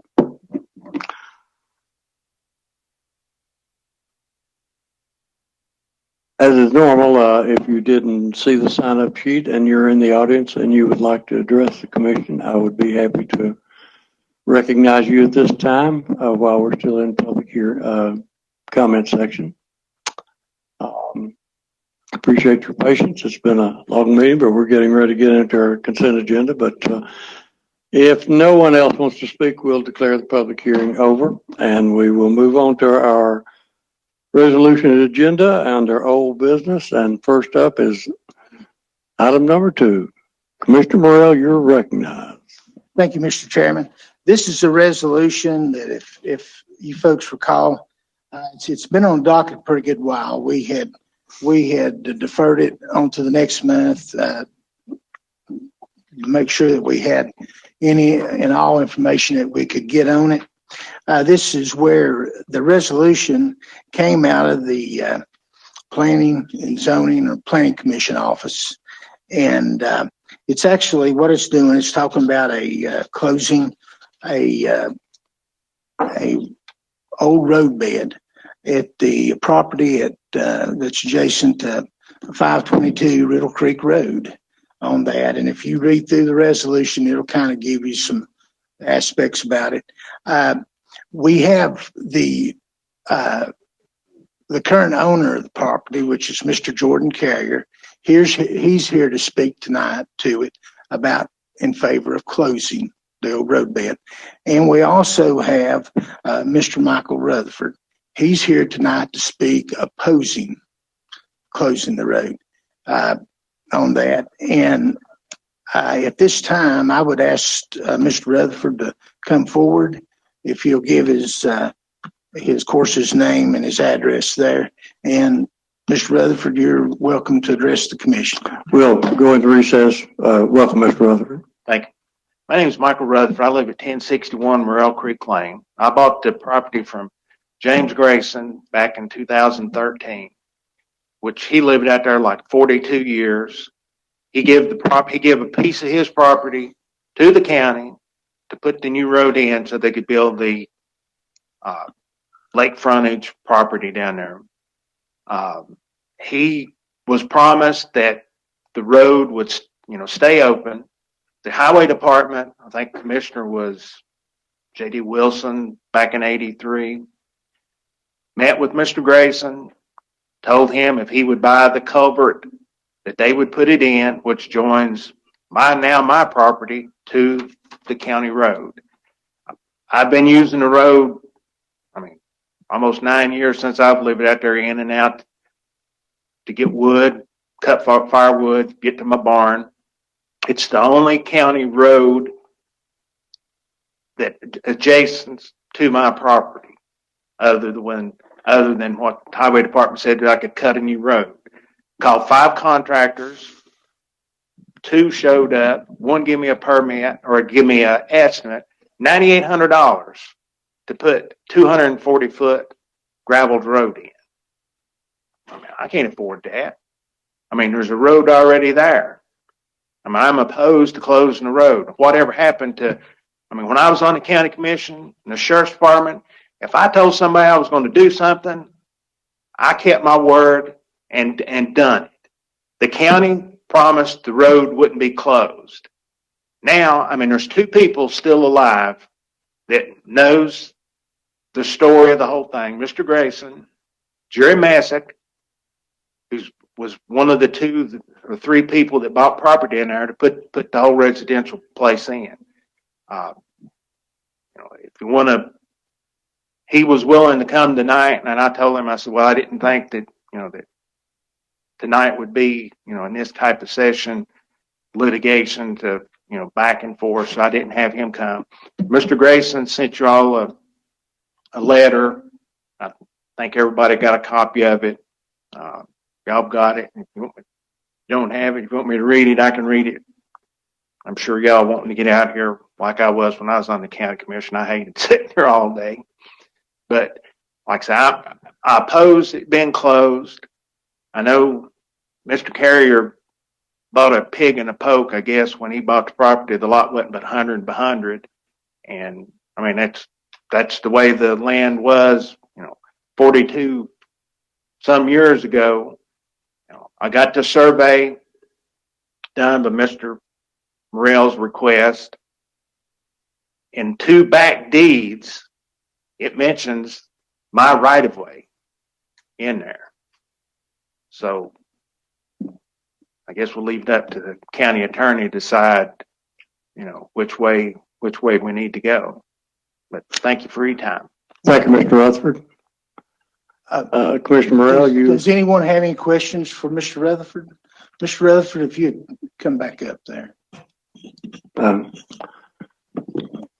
Commissioner Starnes and then Commissioner Crawford. Well, I guess my question is, I don't know for him or you, one, will you be landlocked if we do this? What I'm doing right now, I've got a lease agreement with the Forest Service that I have to pay every 3 years. They can come out tomorrow and say, we're doing away with that lease agreement. That road is the only way that I've got to get back out right now. Right now I'd have to tread 2 creeks to get down there. I guess I'd have to park my vehicle down there at the barn and ride the four-wheeler or walk down there. Okay. Okay, Mr. Crawford. How does this, if this road is closed, how does this going to affect the everyday operation in and around the property? Well, like I say, that road is the only road that I've got to get the access to my barn with the tractor or the vehicle. No other way to No. access your barn, No, not unless you fly in there. and is that essential to your everyday operation? It is. Mr. Vance. Mike, I was talking to you back there earlier, and I looked at the description of the property, and of course, this paper road does not attach to your property, but you're going through to access your property. You're going through the National Forestry, and they give you an agreement to go through it, but you still have 200 plus feet of road frontage that attaches to a county road, but you just don't have a driveway from there into your property. Is that correct? Yes. Highway department like to put a driveway in. I wouldn't have no problem closing this, but Well, the highway department can't put a private road in or driveway to a private road. that's why I'm opposing closing this county road. There's a county road there for me to use right now. But if the National Forestry Service is told you couldn't go through there any longer, That would be the only road that I would have in and out to my house. well, let me tell you, the 200 some feet that you've got that's actually in the road frontage of your property, because you're not landlocked, you're not locked because you still got road frontage. Give me a description. Is the property coming off the road? Is it up a mountain? Is it down a hill? Or what is it? Well, like I say, the closest point, without having to do a bunch of grading, which was 240 foot, that one contractor wanted $9,800 just to put a road in. How much? $9,800 for 240 foot graveled road. I mean, I'm on disability and getting ready to start drawing my county retirement. I can't afford to shell out that kind of money. Have you talked to Mr. Carrier about possibly that if we do a quick claim and give him the property, because he's trying to build a building on the backside of his property, and because of deed restrictions, or not deed restrictions, but actually usage, he doesn't have the back. He needs the county road to be quick claim to him to give him enough room to build a building on the back of his property. Have you talked to him about maybe having an understanding or agreement as long as he lives there to allow you to drive the non-existing paper road of the county to access your property there? You open a can of worms. When I first talked to him, we hit it off. He said, well, I'll pay to have the road put in. And I thought, well, I don't want to do that. Well, a week or so went by and he said, no, I want to split the cost. And I said, well, I ain't got no problem with doing that if it ain't going to cost a bunch of money. And like I say, 5 people, and ended up having to have a pacemaker put in over this whole deal, worrying about him. April the 30th. I texted him and I told him, I said, I've called 5 people. I'm tired of worrying with it. You need to call some people. And I talked with him a while back, and he said that nobody called him back. So yeah, I've tried to work with him. And if he puts the garage totally across that road, there's no other way of getting around it. Well, I don't think he can do that because he's got to have a setback off the back of the property line. If we quit claiming that deed to that property to him, he's going to have to be off so far off the property line. So he's not going to be able to put it back there as far as where the road's at. But here's my problem. What you said there a minute ago, that the highway commissioner made promises. The county can't go based on promises. And J.D. Wilson may have promised a lot of things, but looking at this, it's harmful to him not being able to build a building on the back of his property. And I understand your concern of having access, but you technically have 200 some foot of road frontage to your property. So your property is not landlocked. And according to this, and I talked to Mr. Montgomery and he's here, is that your property doesn't even touch or connect to this paper road. So technically, you have no rights to that road bed because it doesn't touch your property. And it does touch to his property. So if this was a piece of land that the county had that was wanting to put it up for sale, we always look at the point who actually has property touching it before we would ever give ownership to property, because you technically don't have rights of ownership to a roadbed. So, and the highway commissioner, Mr. Montgomery, has told me that the county has no need for this property. They have no need for this paper road. They have no problem in doing a quick claim to give that property to Mr. Carrier. But where the problem is, we're having to be the judge and decide what's the situation. I don't think the commission wants to be in that situation. I don't want to do this against you, Mike. You've been my friend for a long time. I don't want to do it against Mr. Carrier. So that's why I'm saying if you could get some way to work it out to where both of you all could work this thing out to where you would still have access to your property and he can build his building, that's a win-win for everybody. I know when I talked to Amber after she looked at because they found two back deeds that mentions my right of way. She said that even they could still close the road, but he wouldn't be able to put his, garage, so many feet off of that old paper road. I mean, if somebody give me something in writing and said, that's the way it's going to be, you still, got that road to drive in and out of, there would be no problem. But nobody's offered that, other than what Ms. Torbett said. That's what she would have to do. After the survey was done, showing we'd have to give the property, if I think correctly, we'd have to quit claim the deed to property to him, and he'd have to give you a life of easement or an easement on that property. But you still have 200 some foot of road frontage on that property where you could still get to your property. You just have to build a road. And I think your problem is you don't want to have to build that road.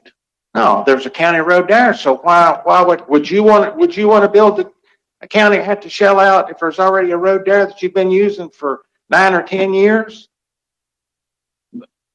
But it's really not a road. You know that. It's a paper road. Does it have gravel on it? Does it have asphalt? Yes. Mr. Pippin, the highway department came out 2016, gravelled up so far. And that's when I found out, the rest of it, was up to me and Mr. Pippin to gravel.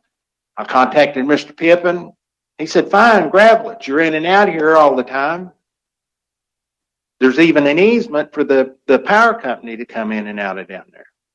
There's an easement on my property for Jordan's power to come off the pole under my ground to go to his house. That's everybody's. I'm just telling, what was transpired over the years. Mr. Burrell.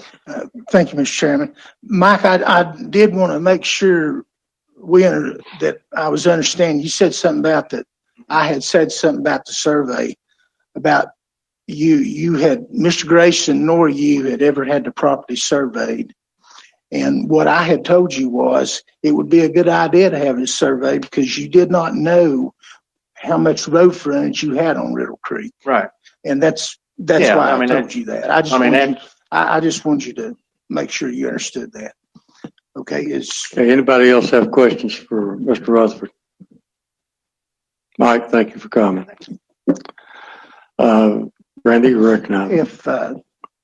If we could, I'd like to ask Mr. Jordan Carey to come up. He's the current property owner of this property.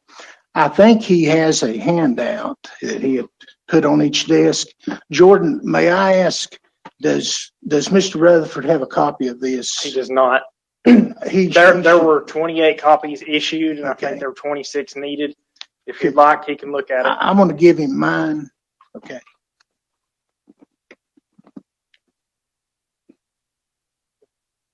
We'll stand in recess, and Jordan, if you'll give us your name and address for the record. My name is Jordan Carrier, now the current owner of 552 Riddle Creek Road. It's the old Pippin estate. So I actually had a few things prepared for tonight. It was going to last about 6 minutes. I'm actually not going to put you through that. I'm just going to address the questions that have already been addressed with Mike and through this packet as well. Purchased the property November 2013. So that's actually less than 7 years of usage. He said that he would be, I'm going to address the county letter that he spoke of Mr. Grayson writing. In that county letter, it states, because I have it here, that Mr. Grayson would not be denied access to a county road. Yep. When the new road was built, 1975, he was actually, that's when the road frontage come into his property. I didn't buy a 100 by 100 foot lot. I bought 4 acres off the Pippin estate, and that actually is very relevant because it was 2 parcels of land in my deed. Now, the reference that Mr. Rutherford is speaking of about the right-of-way that he says is in his name is actually for both parcels of land that I bought. It reads, there's accepted a 20-foot public road and right-of-way to other properties extending 10 feet on either side of the following calls. Those call lines are that road. The 2 properties in question belong to Larry Pippin, which is my parcel 1 that I purchased, and parcel 2, which at the time belonged to Virginia Cook. I have every deed from 1937 for every property in that area. Mr. Rutherford's deed in verbiage has not changed from 1937 until now. The only easements that are in that for Mr. Rutherford are the power easement and also the easement for his driveway access. On the very last, well, no, it's not the last page now. On page 6 and 7 is the easement for Mike Rutherford's driveway through the Forest Service. It's dated 30 January 2015.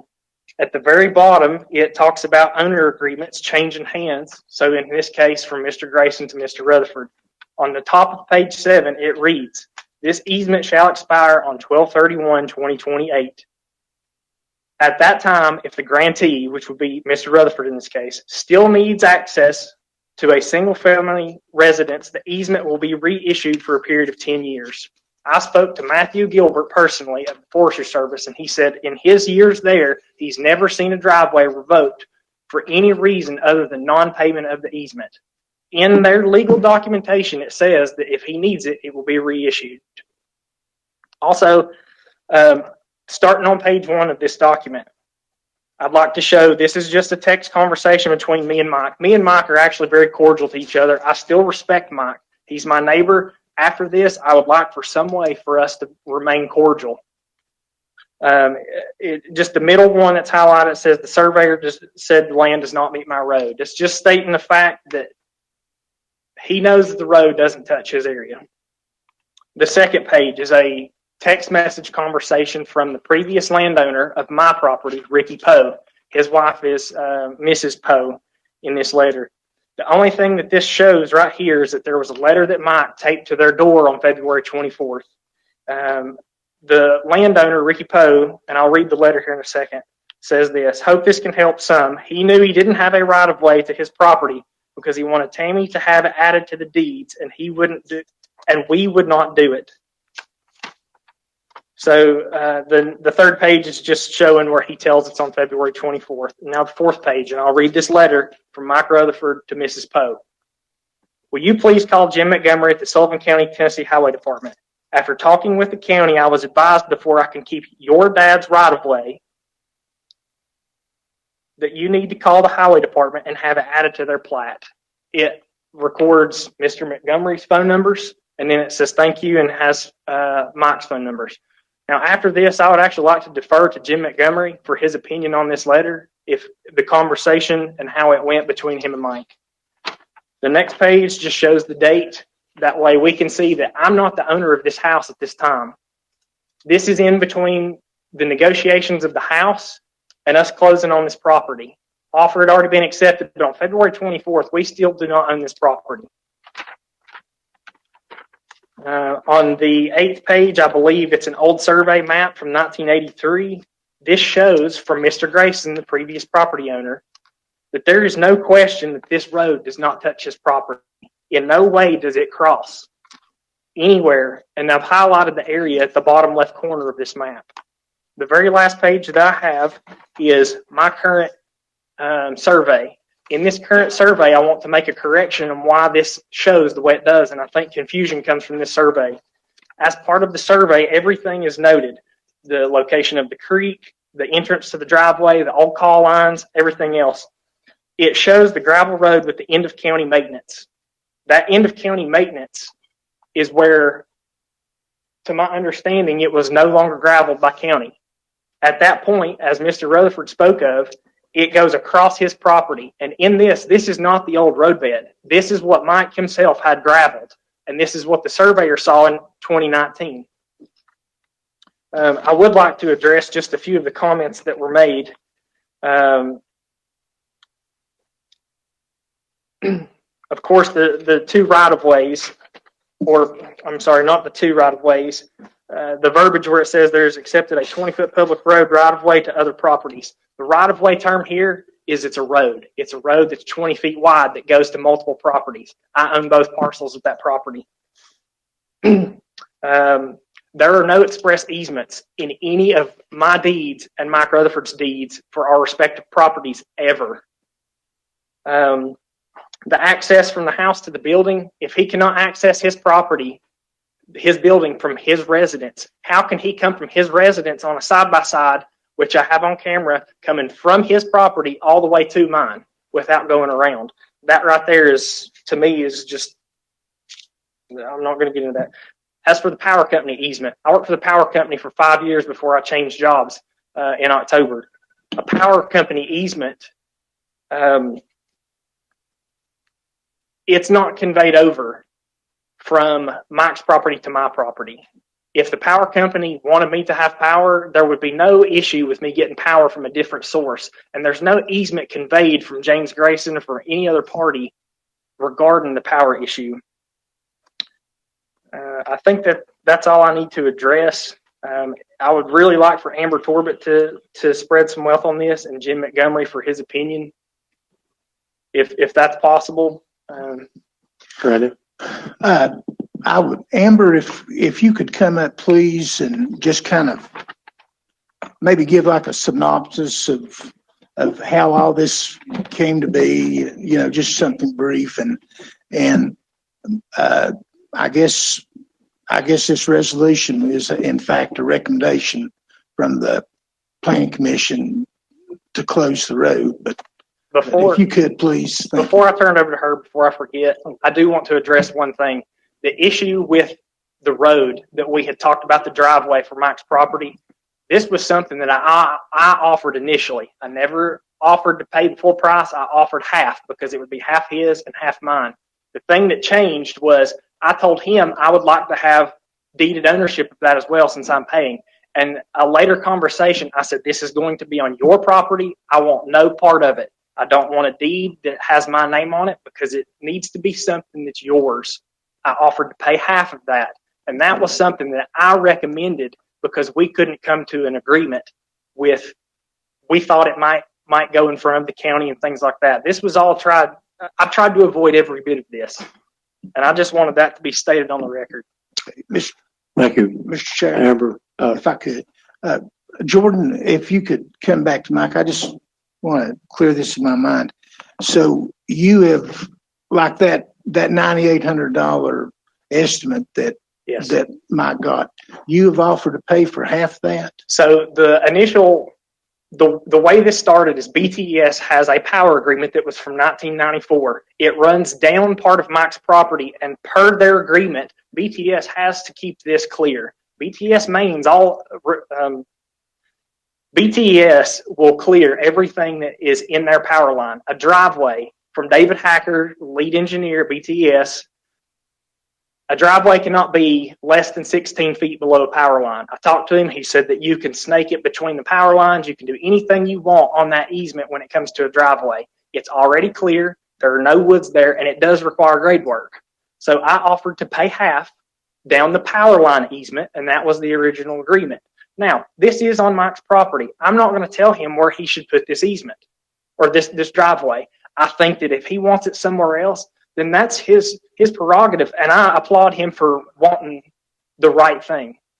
This, to me, was a solution between neighbors because, honestly, I don't think I should have to pay anything because this road doesn't touch. In Mr. Grayson's letter, it shows permissive access between the last person. There are no prescriptive rights. There are no express easements in these deeds. We talked to the planning and zoning. We talked to the register of deeds. We talked to the forestry service. We have title insurance that says there are no easements on our property. We have done every bit of due diligence, and this was an extension of trying to be neighborly to give part of our money that I should be spending on that beautiful woman back there who's my fiance. We've put off our wedding because of this. He talks about having a pacemaker put in. We've put off our marriage because this has been such a strain. We do not want to have somebody driving through our wedding when we're getting married at this property.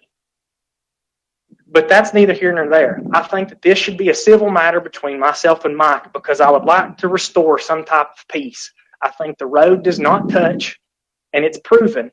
Mike has agreed that it doesn't touch, and I'm sorry for the circumstances, but the circumstances are facts, and I think that the facts are what should be looked at tonight. Thank you. So you wanted a synopsis.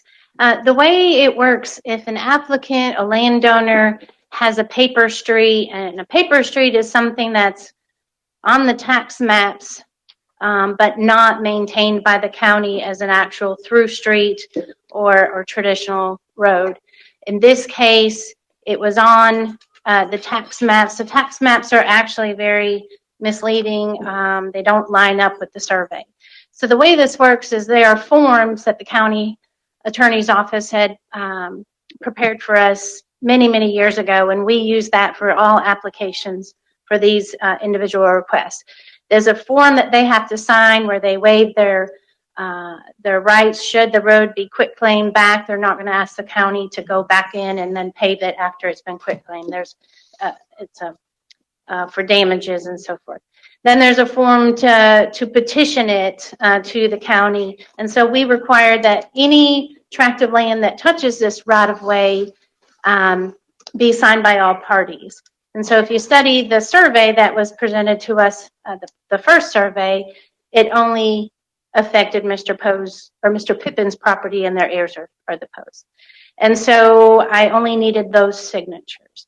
What my job is to make sure that nobody is landlocked, everyone has public road frontage.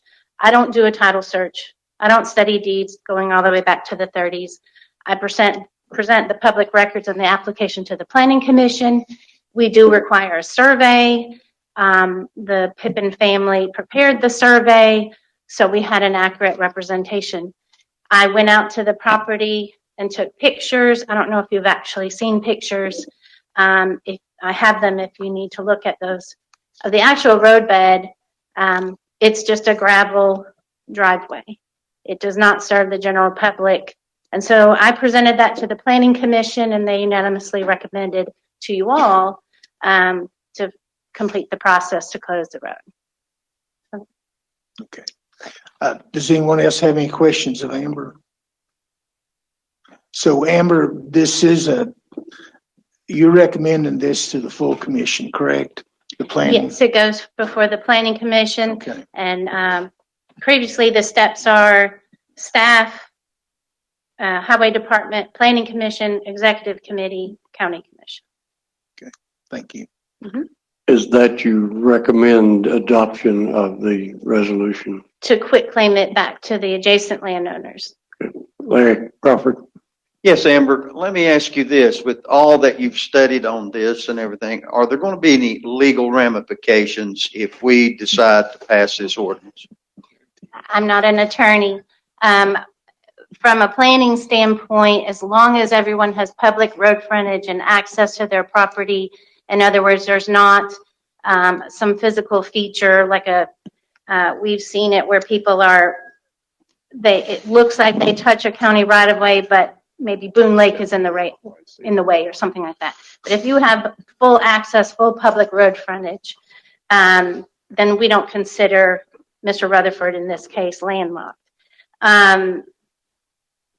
We do have an updated survey. Do they have Mr. Iron Mountain survey? I don't have it. I think maybe Jim might have had access to that from the surveyor. Well, it's a lot more detailed, the survey that Mr. Rutherford had prepared. I have copies if anyone wanted them, as well as the pictures of the roadbed.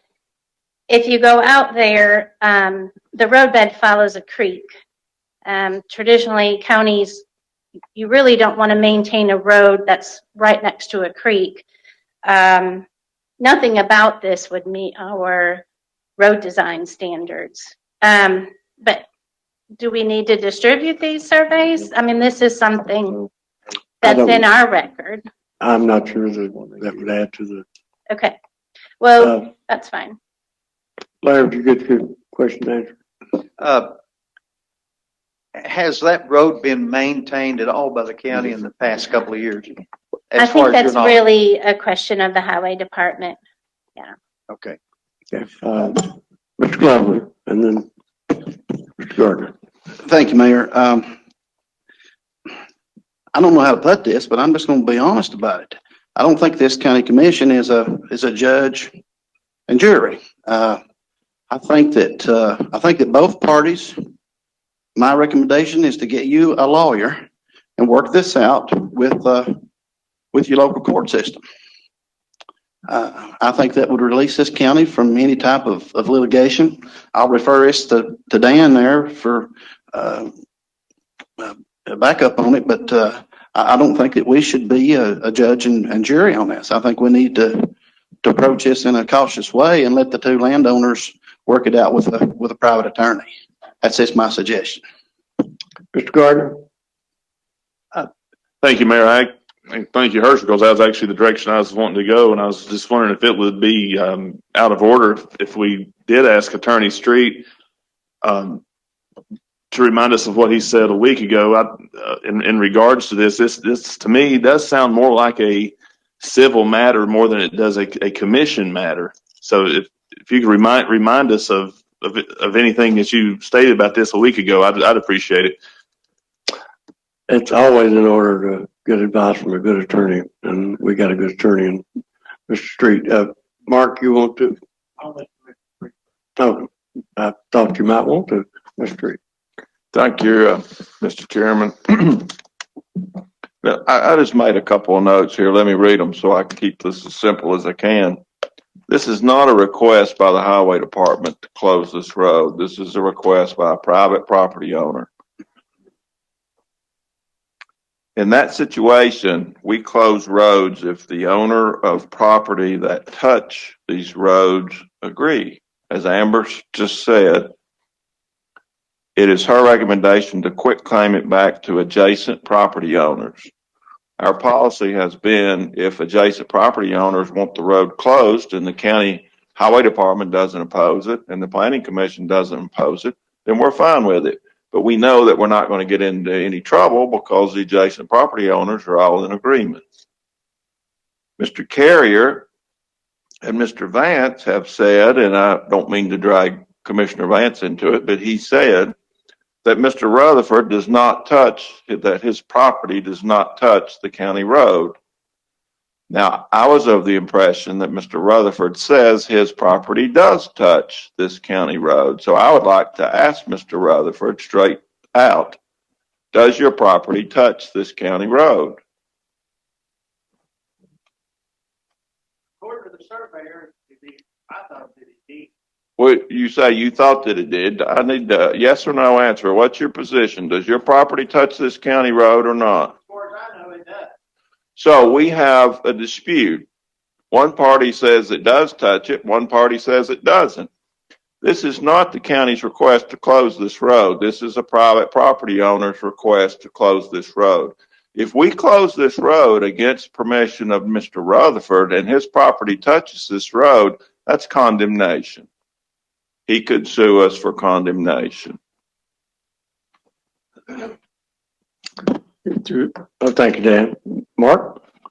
Well, I agree with Dan what he said, but I'd like to defer to Mr. Montgomery because I talked to him before the meeting and he has a copy of the most recent survey. And let's ask Mr. Montgomery, which has had 50 years of experience, to come up to the podium, and I'd like to ask him a question. Jim, you willing to come up? Before Mr. Montgomery I am giving you a choice. Before Mr. Montgomery gets here, I'd like to ask Mr. Street something. Have we or do we require the highway department to make a request to close a private road? Is that a requirement from the highway department to this county commission, or can a private property owner ask for a road to be deeded back to them? Which is it? Can the property owner make a request, or does it take the highway department to make a request? Well, you said a private road, so I don't think you meant to say that. We wouldn't be involved. Paper road? A paper road is a county road that we've just never maintained. It can be closed in either way, but it takes this commission to do it. If we do it on our own without getting a waiver from people that touch that county road, that's condemnation. If you have property that fronts on a county road, that increases its value. Whether you front it on all four sides, just because he fronts it on a different side doesn't mean that if we take away this county road, he's lost that frontage. That is by law a form of condemnation. Now, the county commission can close a road on its own initiative. It can close a road at the request of the highway department. It can close a road at the request of the planning commission. All three of those we can do, but we run the risk of being sued in condemnation. This is an action being done at the request of a property owner. This was not initiated by Sullivan County. However, we have a property owner that claims that he owns property that touches this county road, and he doesn't want it closed. I hope I've answered your question. You answered my question. So the property owner can make a request, or the highway department. It doesn't have to be coming from the highway department. So, Mr. Montgomery, in our earlier discussions, you have a copy of the most recent survey, right? Yes, sir.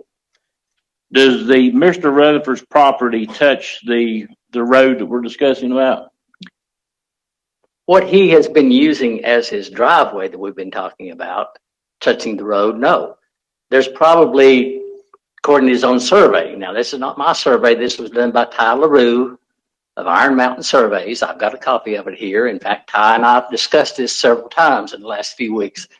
There's probably, I didn't measure it, but it's probably 10 or 15 foot between this right of way that we're talking about closing and Mr. Rutherford's property. Now, let me clarify one other thing, though. There is one possible point up the hill, which is not even accessible any at all, that Mr. Rutherford may touch this old road. It's not defined enough to know. But where the road is, what he's using in talking about the road, he is technically crossing Mr. Carrier's property. Whether he has a right to or not, that's not my discussion, my concern. But he has probably 10 or 15 foot that he is crossing. May have had prescriptive rights, may have permissive rights. I don't know. It's not my concern. That would be a court of law to decide whether or not he has the right to cross that 10 or 15 foot to where the old roadbed was. Did that answer your question? Well, so you're saying there is a possibility that the road touches Mr. Rutherford's property, or there's no? If it's where the road is that he's talking about using, no. There is a possibility up the hill from the survey, and I can't tell. If it does, it touches it at a point, but I don't think it even touches there. I don't think it touches it at all. That's probably 150 foot up the hill. So what's your recommendation? In 1983, when this survey was done, let me clarify something for you, and then I'll answer that. I was relatively new at the highway department. I came in 1980.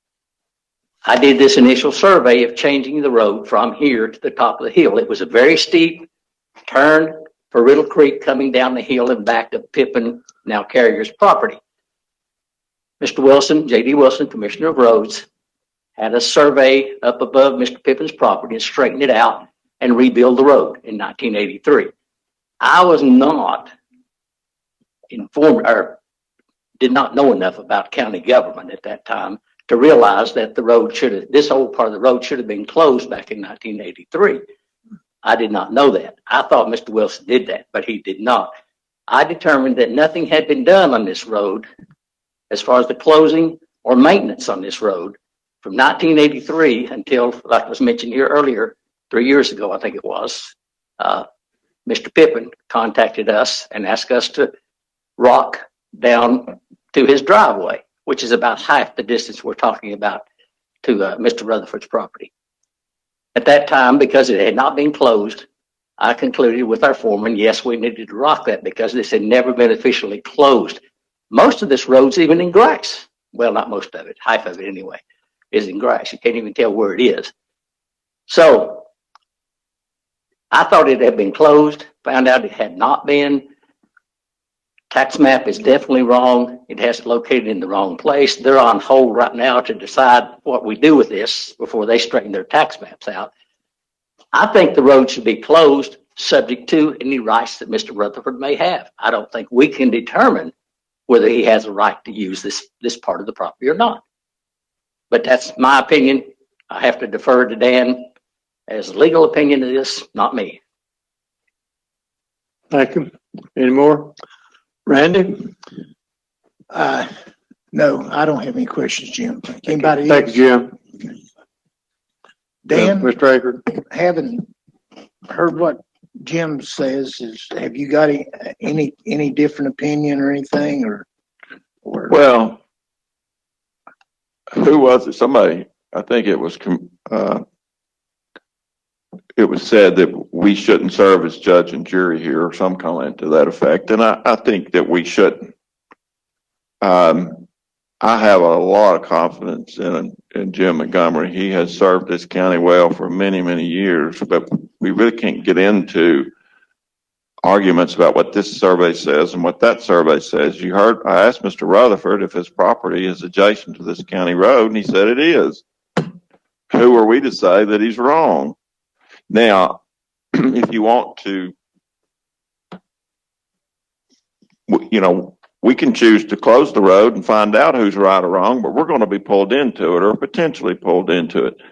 And I don't mean to imply that this is going to be a large, expensive thing. I don't know what his damages would be. For all I know, it might be $500. We just don't know, but it might be $50,000. I guess I would say this.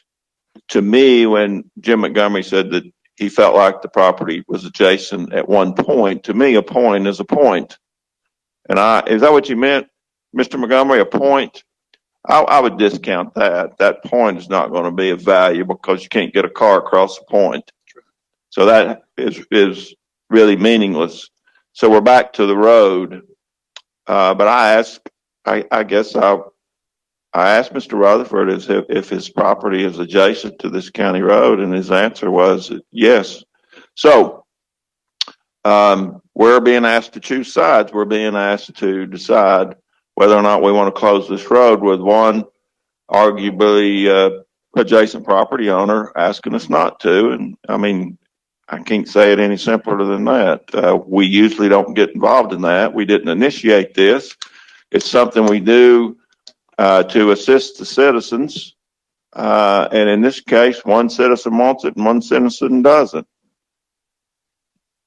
Thank you, Dan. Okay.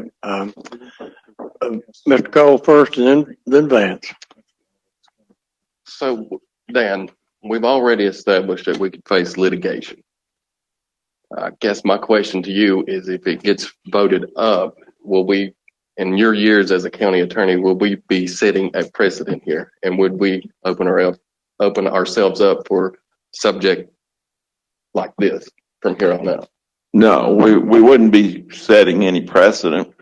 Would Mr. Rutherford file suit for condemnation? I can't answer that. Mr. Rutherford maybe not even be able to answer that. He doesn't know. But as far as are we doing anything that's going to set a precedent? No. Then I'm going to have to agree with Commissioner Gardner and Glover. Thank you, Mr. Gold. Commissioner Vance, final word.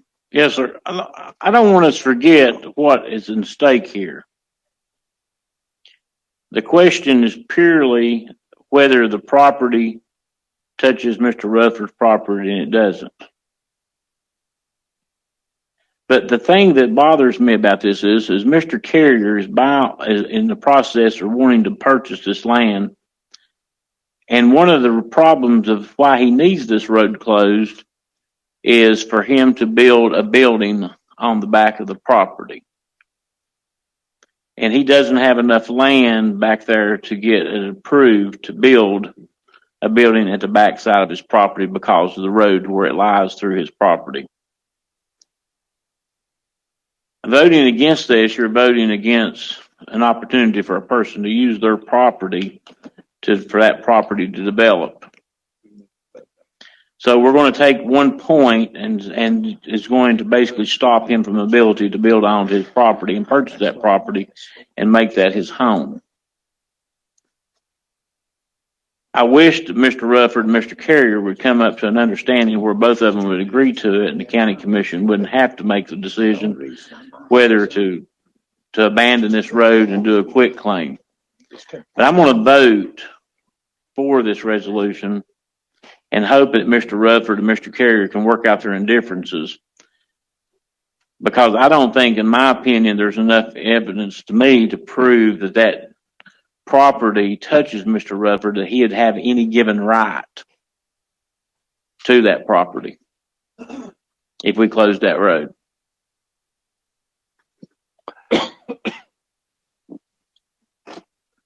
Mr. Locke.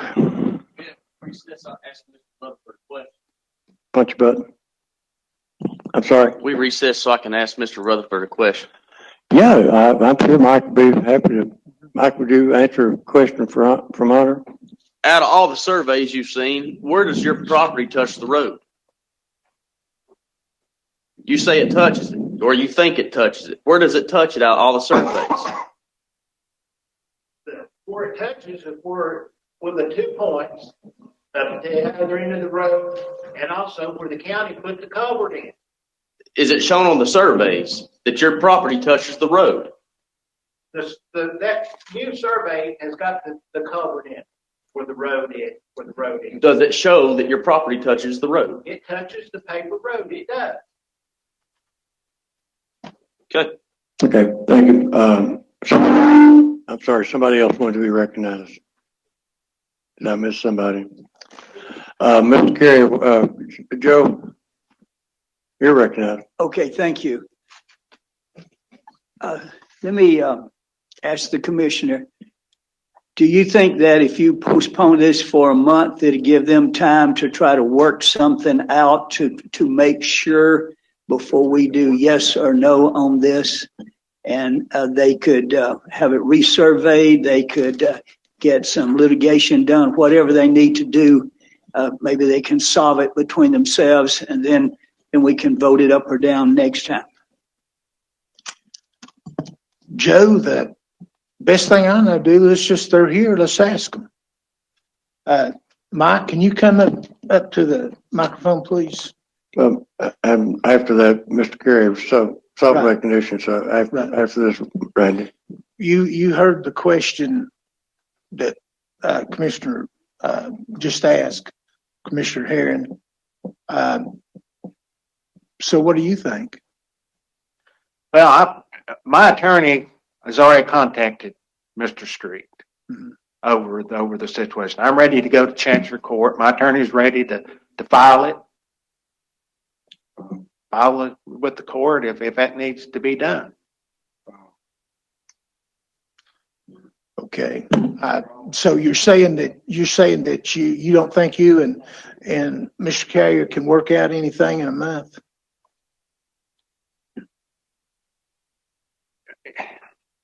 If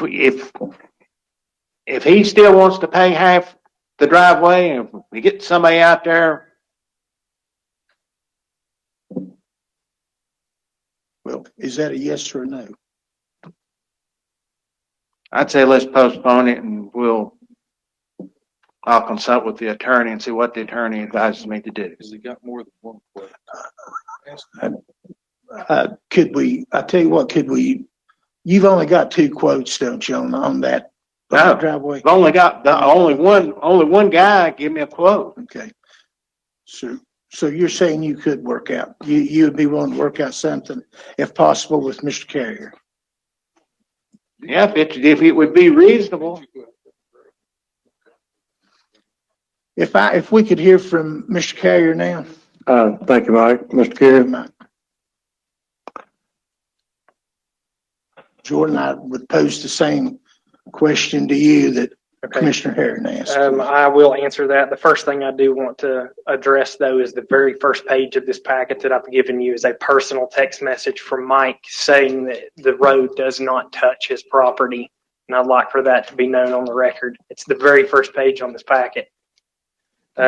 Yes, I would be willing to work with Mike. Like I said to begin with, he's my neighbor. At the end of the day, we don't count on this commission. We count on each other. We're in a rural area where there's no other neighbors. I don't want to be at war with my neighbor. His dog comes on my property and I pet his dog. I don't want my dog to go on his property and it be unwarranted. I don't want us to have a feud. I think that this thing is way out of hand and I think that there is a solution. I think the best solution would be the power line trail. It's already maintained and cleared by the electric company. Is it ideal? We live in a mountain. The neighbor across from me lives on a hill that's probably double the grade. Is it ideal? Probably not. But at the same time, when are you going to find a neighbor that has every survey? You've talked to planning and zoning. You've talked to the Register of Deeds, and you've proven that a road is not on their property, and they're going to offer money to a neighbor and half of an unknown cost. That's ridiculous. But at the same time, I'm a Christian. I told him I would help him with that. I think a fair offer for me is $1,000. I think I should set a limit because this man knows no limits. These messages prove that he is willing to deceive people. The previous landowner of my land said the same thing in this packet. He spoke in front of this commission months ago, was reassured that there were no issues. I've got letters from the county that tell me there will be no hiccups in this matter. And the problem that I have is they keep referring to a litigation and an argument that could possibly happen. Well, guess what? McDonald's got sued because their coffee was hot. And I hate to be asinine and say those things. I have the equal right as him. I just don't want to exercise that. I don't want to exercise it with the county. I don't want to exercise that right with Mike. I think that there can be a civil solution and it may take time. With that being said, that road is only on my property. He admits it in this message. And I think that I'm willing to help him in any way. I think that the only problem is he needs to recognize that he's crossing my property. When I first moved into that property, when we first had the offer accepted, I told him if it wasn't at nighttime, he could come down my driveway. And I feel like every resolution that I've offered to this man has been denied for the sheer fact that he's here tonight opposing it. I came last week and I told you that I would not speak on facts without him here because he needed the right to defend himself. I'm not going to come and speak ill will against this man. I still have no hard feelings against him. But I think the facts speak for this. Okay, Jordan, let me ask you this. You were willing to put up $1,000 of your own money to help Mr. Rutherford put in a driveway along that power line. I will put up $1,000 for anywhere he wants it. It's his property and it needs to be comfortable for him. I don't own his property. I want him to have it where he wants it. It's his. But I think that I need to set a limit. I wanted it to be 0 after tonight because he's here. Yes. Randy, I hate to interrupt. I don't know that you need my advice, but I guess, number one, without the absence of the resolution, this is a simple matter. You've tried to react to somebody. There's been a suggestion that maybe there may be some common ground. I don't think we can negotiate that common ground right here, right now. Okay. I've got two people want to talk, Joe and Angie, so Joe? Yes, Randy, why don't, as I said, roll it to next month, give Mr. Rutherford a time because he's only got one estimate. I would never do anything with one estimate. I would get a second or third estimate and let them get together, even if it's their attorneys or whatever, bring us back next month because I'm not comfortable voting on it and I don't want to vote on it tonight. Angie? Punch button. Will we be made if they're requesting to have this paper road to be deeded over to him? If that does not pass, if we don't do that where he's requested it, could he make the county come in and maintain that road up to where it's supposed I'll to let be? Dan answer that. I think I know the answer, but Mr. Cross, I'll get you next. Dan? Well, that is what it is. I mean, we either have an obligation to maintain it or we don't. Simply deeding this property or closing this road to get rid of that obligation, I think probably throws some issues into the discussion and debate that probably don't belong there. But I don't think, to answer your question, if it is a county road, which apparently it is, or we wouldn't be sitting here talking about it for an hour, we have an obligation to maintain it. Now, do we have the same obligation? Do we have an obligation to maintain it to the level of all other county roads? No. We have different county roads that have different degrees of maintenance. Some are gravel roads, some are 4 lanes. As you just heard, they went in there and dumped some gravel on part of this road. It's up to the highway commissioner to maintain our county roads and to what degree. Okay, thank you. Thank you. Mr. Cross? I'm in line with Commissioner Gardner and Commissioner Glover that we are not a courtroom on this issue. And if this is voted on tonight, I will abstain. I won't vote yes or no on this. I just don't feel comfortable, like somebody else said. But if we do postpone this and they go through the process, if it does come back next month, it's not worked out. Can we have a request? I mean, we've got packets with surveys from here, surveys from there. Can we have some sort of official survey on hand from the highway department or from someone that shows where, Well, there is an official survey. Yes, sir. Which one? Mr. Montgomery's got it right back here. Okay. Thank you. Yeah. I'll look at that. I appreciate it. I just didn't know which one I was supposed to be looking at. Let me ask Dan to speak to that though. Official surveys is a word, and I've seen surveys go to court all the time. Well, that's what I was going to say. There's no such thing as official survey. Yeah. That's like saying we got an official appraisal. I've seen appraisals vary from 100,000 to 250,000. Surveys overlap. You can have one surveyor putting a marker somewhere and another surveyor saying something different. So, that's what we're being asked to do, is to place value on a certain survey. And that's, unless you choose to go there, I'm not saying you can't. That's not really what I think we need to be doing. Okay, we've had a lot of time on this, and Randy, you going to vote on it or not? If it is the will of the commission to postpone this for one month, and I know probably part of the folks don't want to do this, but I can defer this for one more month, but I would hope that between Jordan and Ms. Rutherford, they would work out something. Can I ask Ms. Rutherford one other thing? I know. Sure, you've got the floor. Could you come up to the? Did you want to be raised now? Yeah. I'm being paid tonight. I don't know. I guess we all feel that way. Mike, let me ask you something. What Jordan has offered to you, the $1,000 on that TV, on that power line right away to put the driveway through there. Would you agree to that?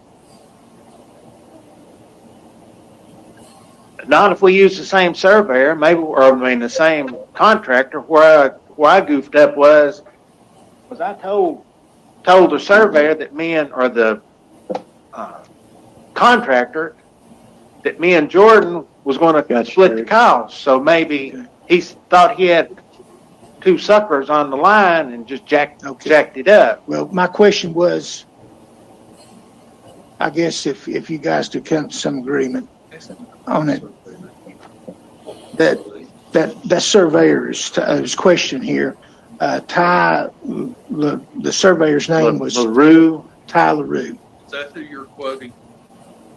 You said the surveyor said my land does not meet the road. That I don't. Well, I've got a little bitty, and I use that talk and type thing. You know, I ain't gonna put nothing in anything that I've sent on text. Here's I'm going to call an end to this very, very quickly. Yes, sir. Randy. Yes, sir. Let's Go just defer it to next month, and next month if we need to vote it up or down. But that's I agree with that. Now Terry Harkerode, who is absent but on the screen, has to be recognized and talk. Okay, Terry, you're recognized. I was just going to comment. We just need to take no action.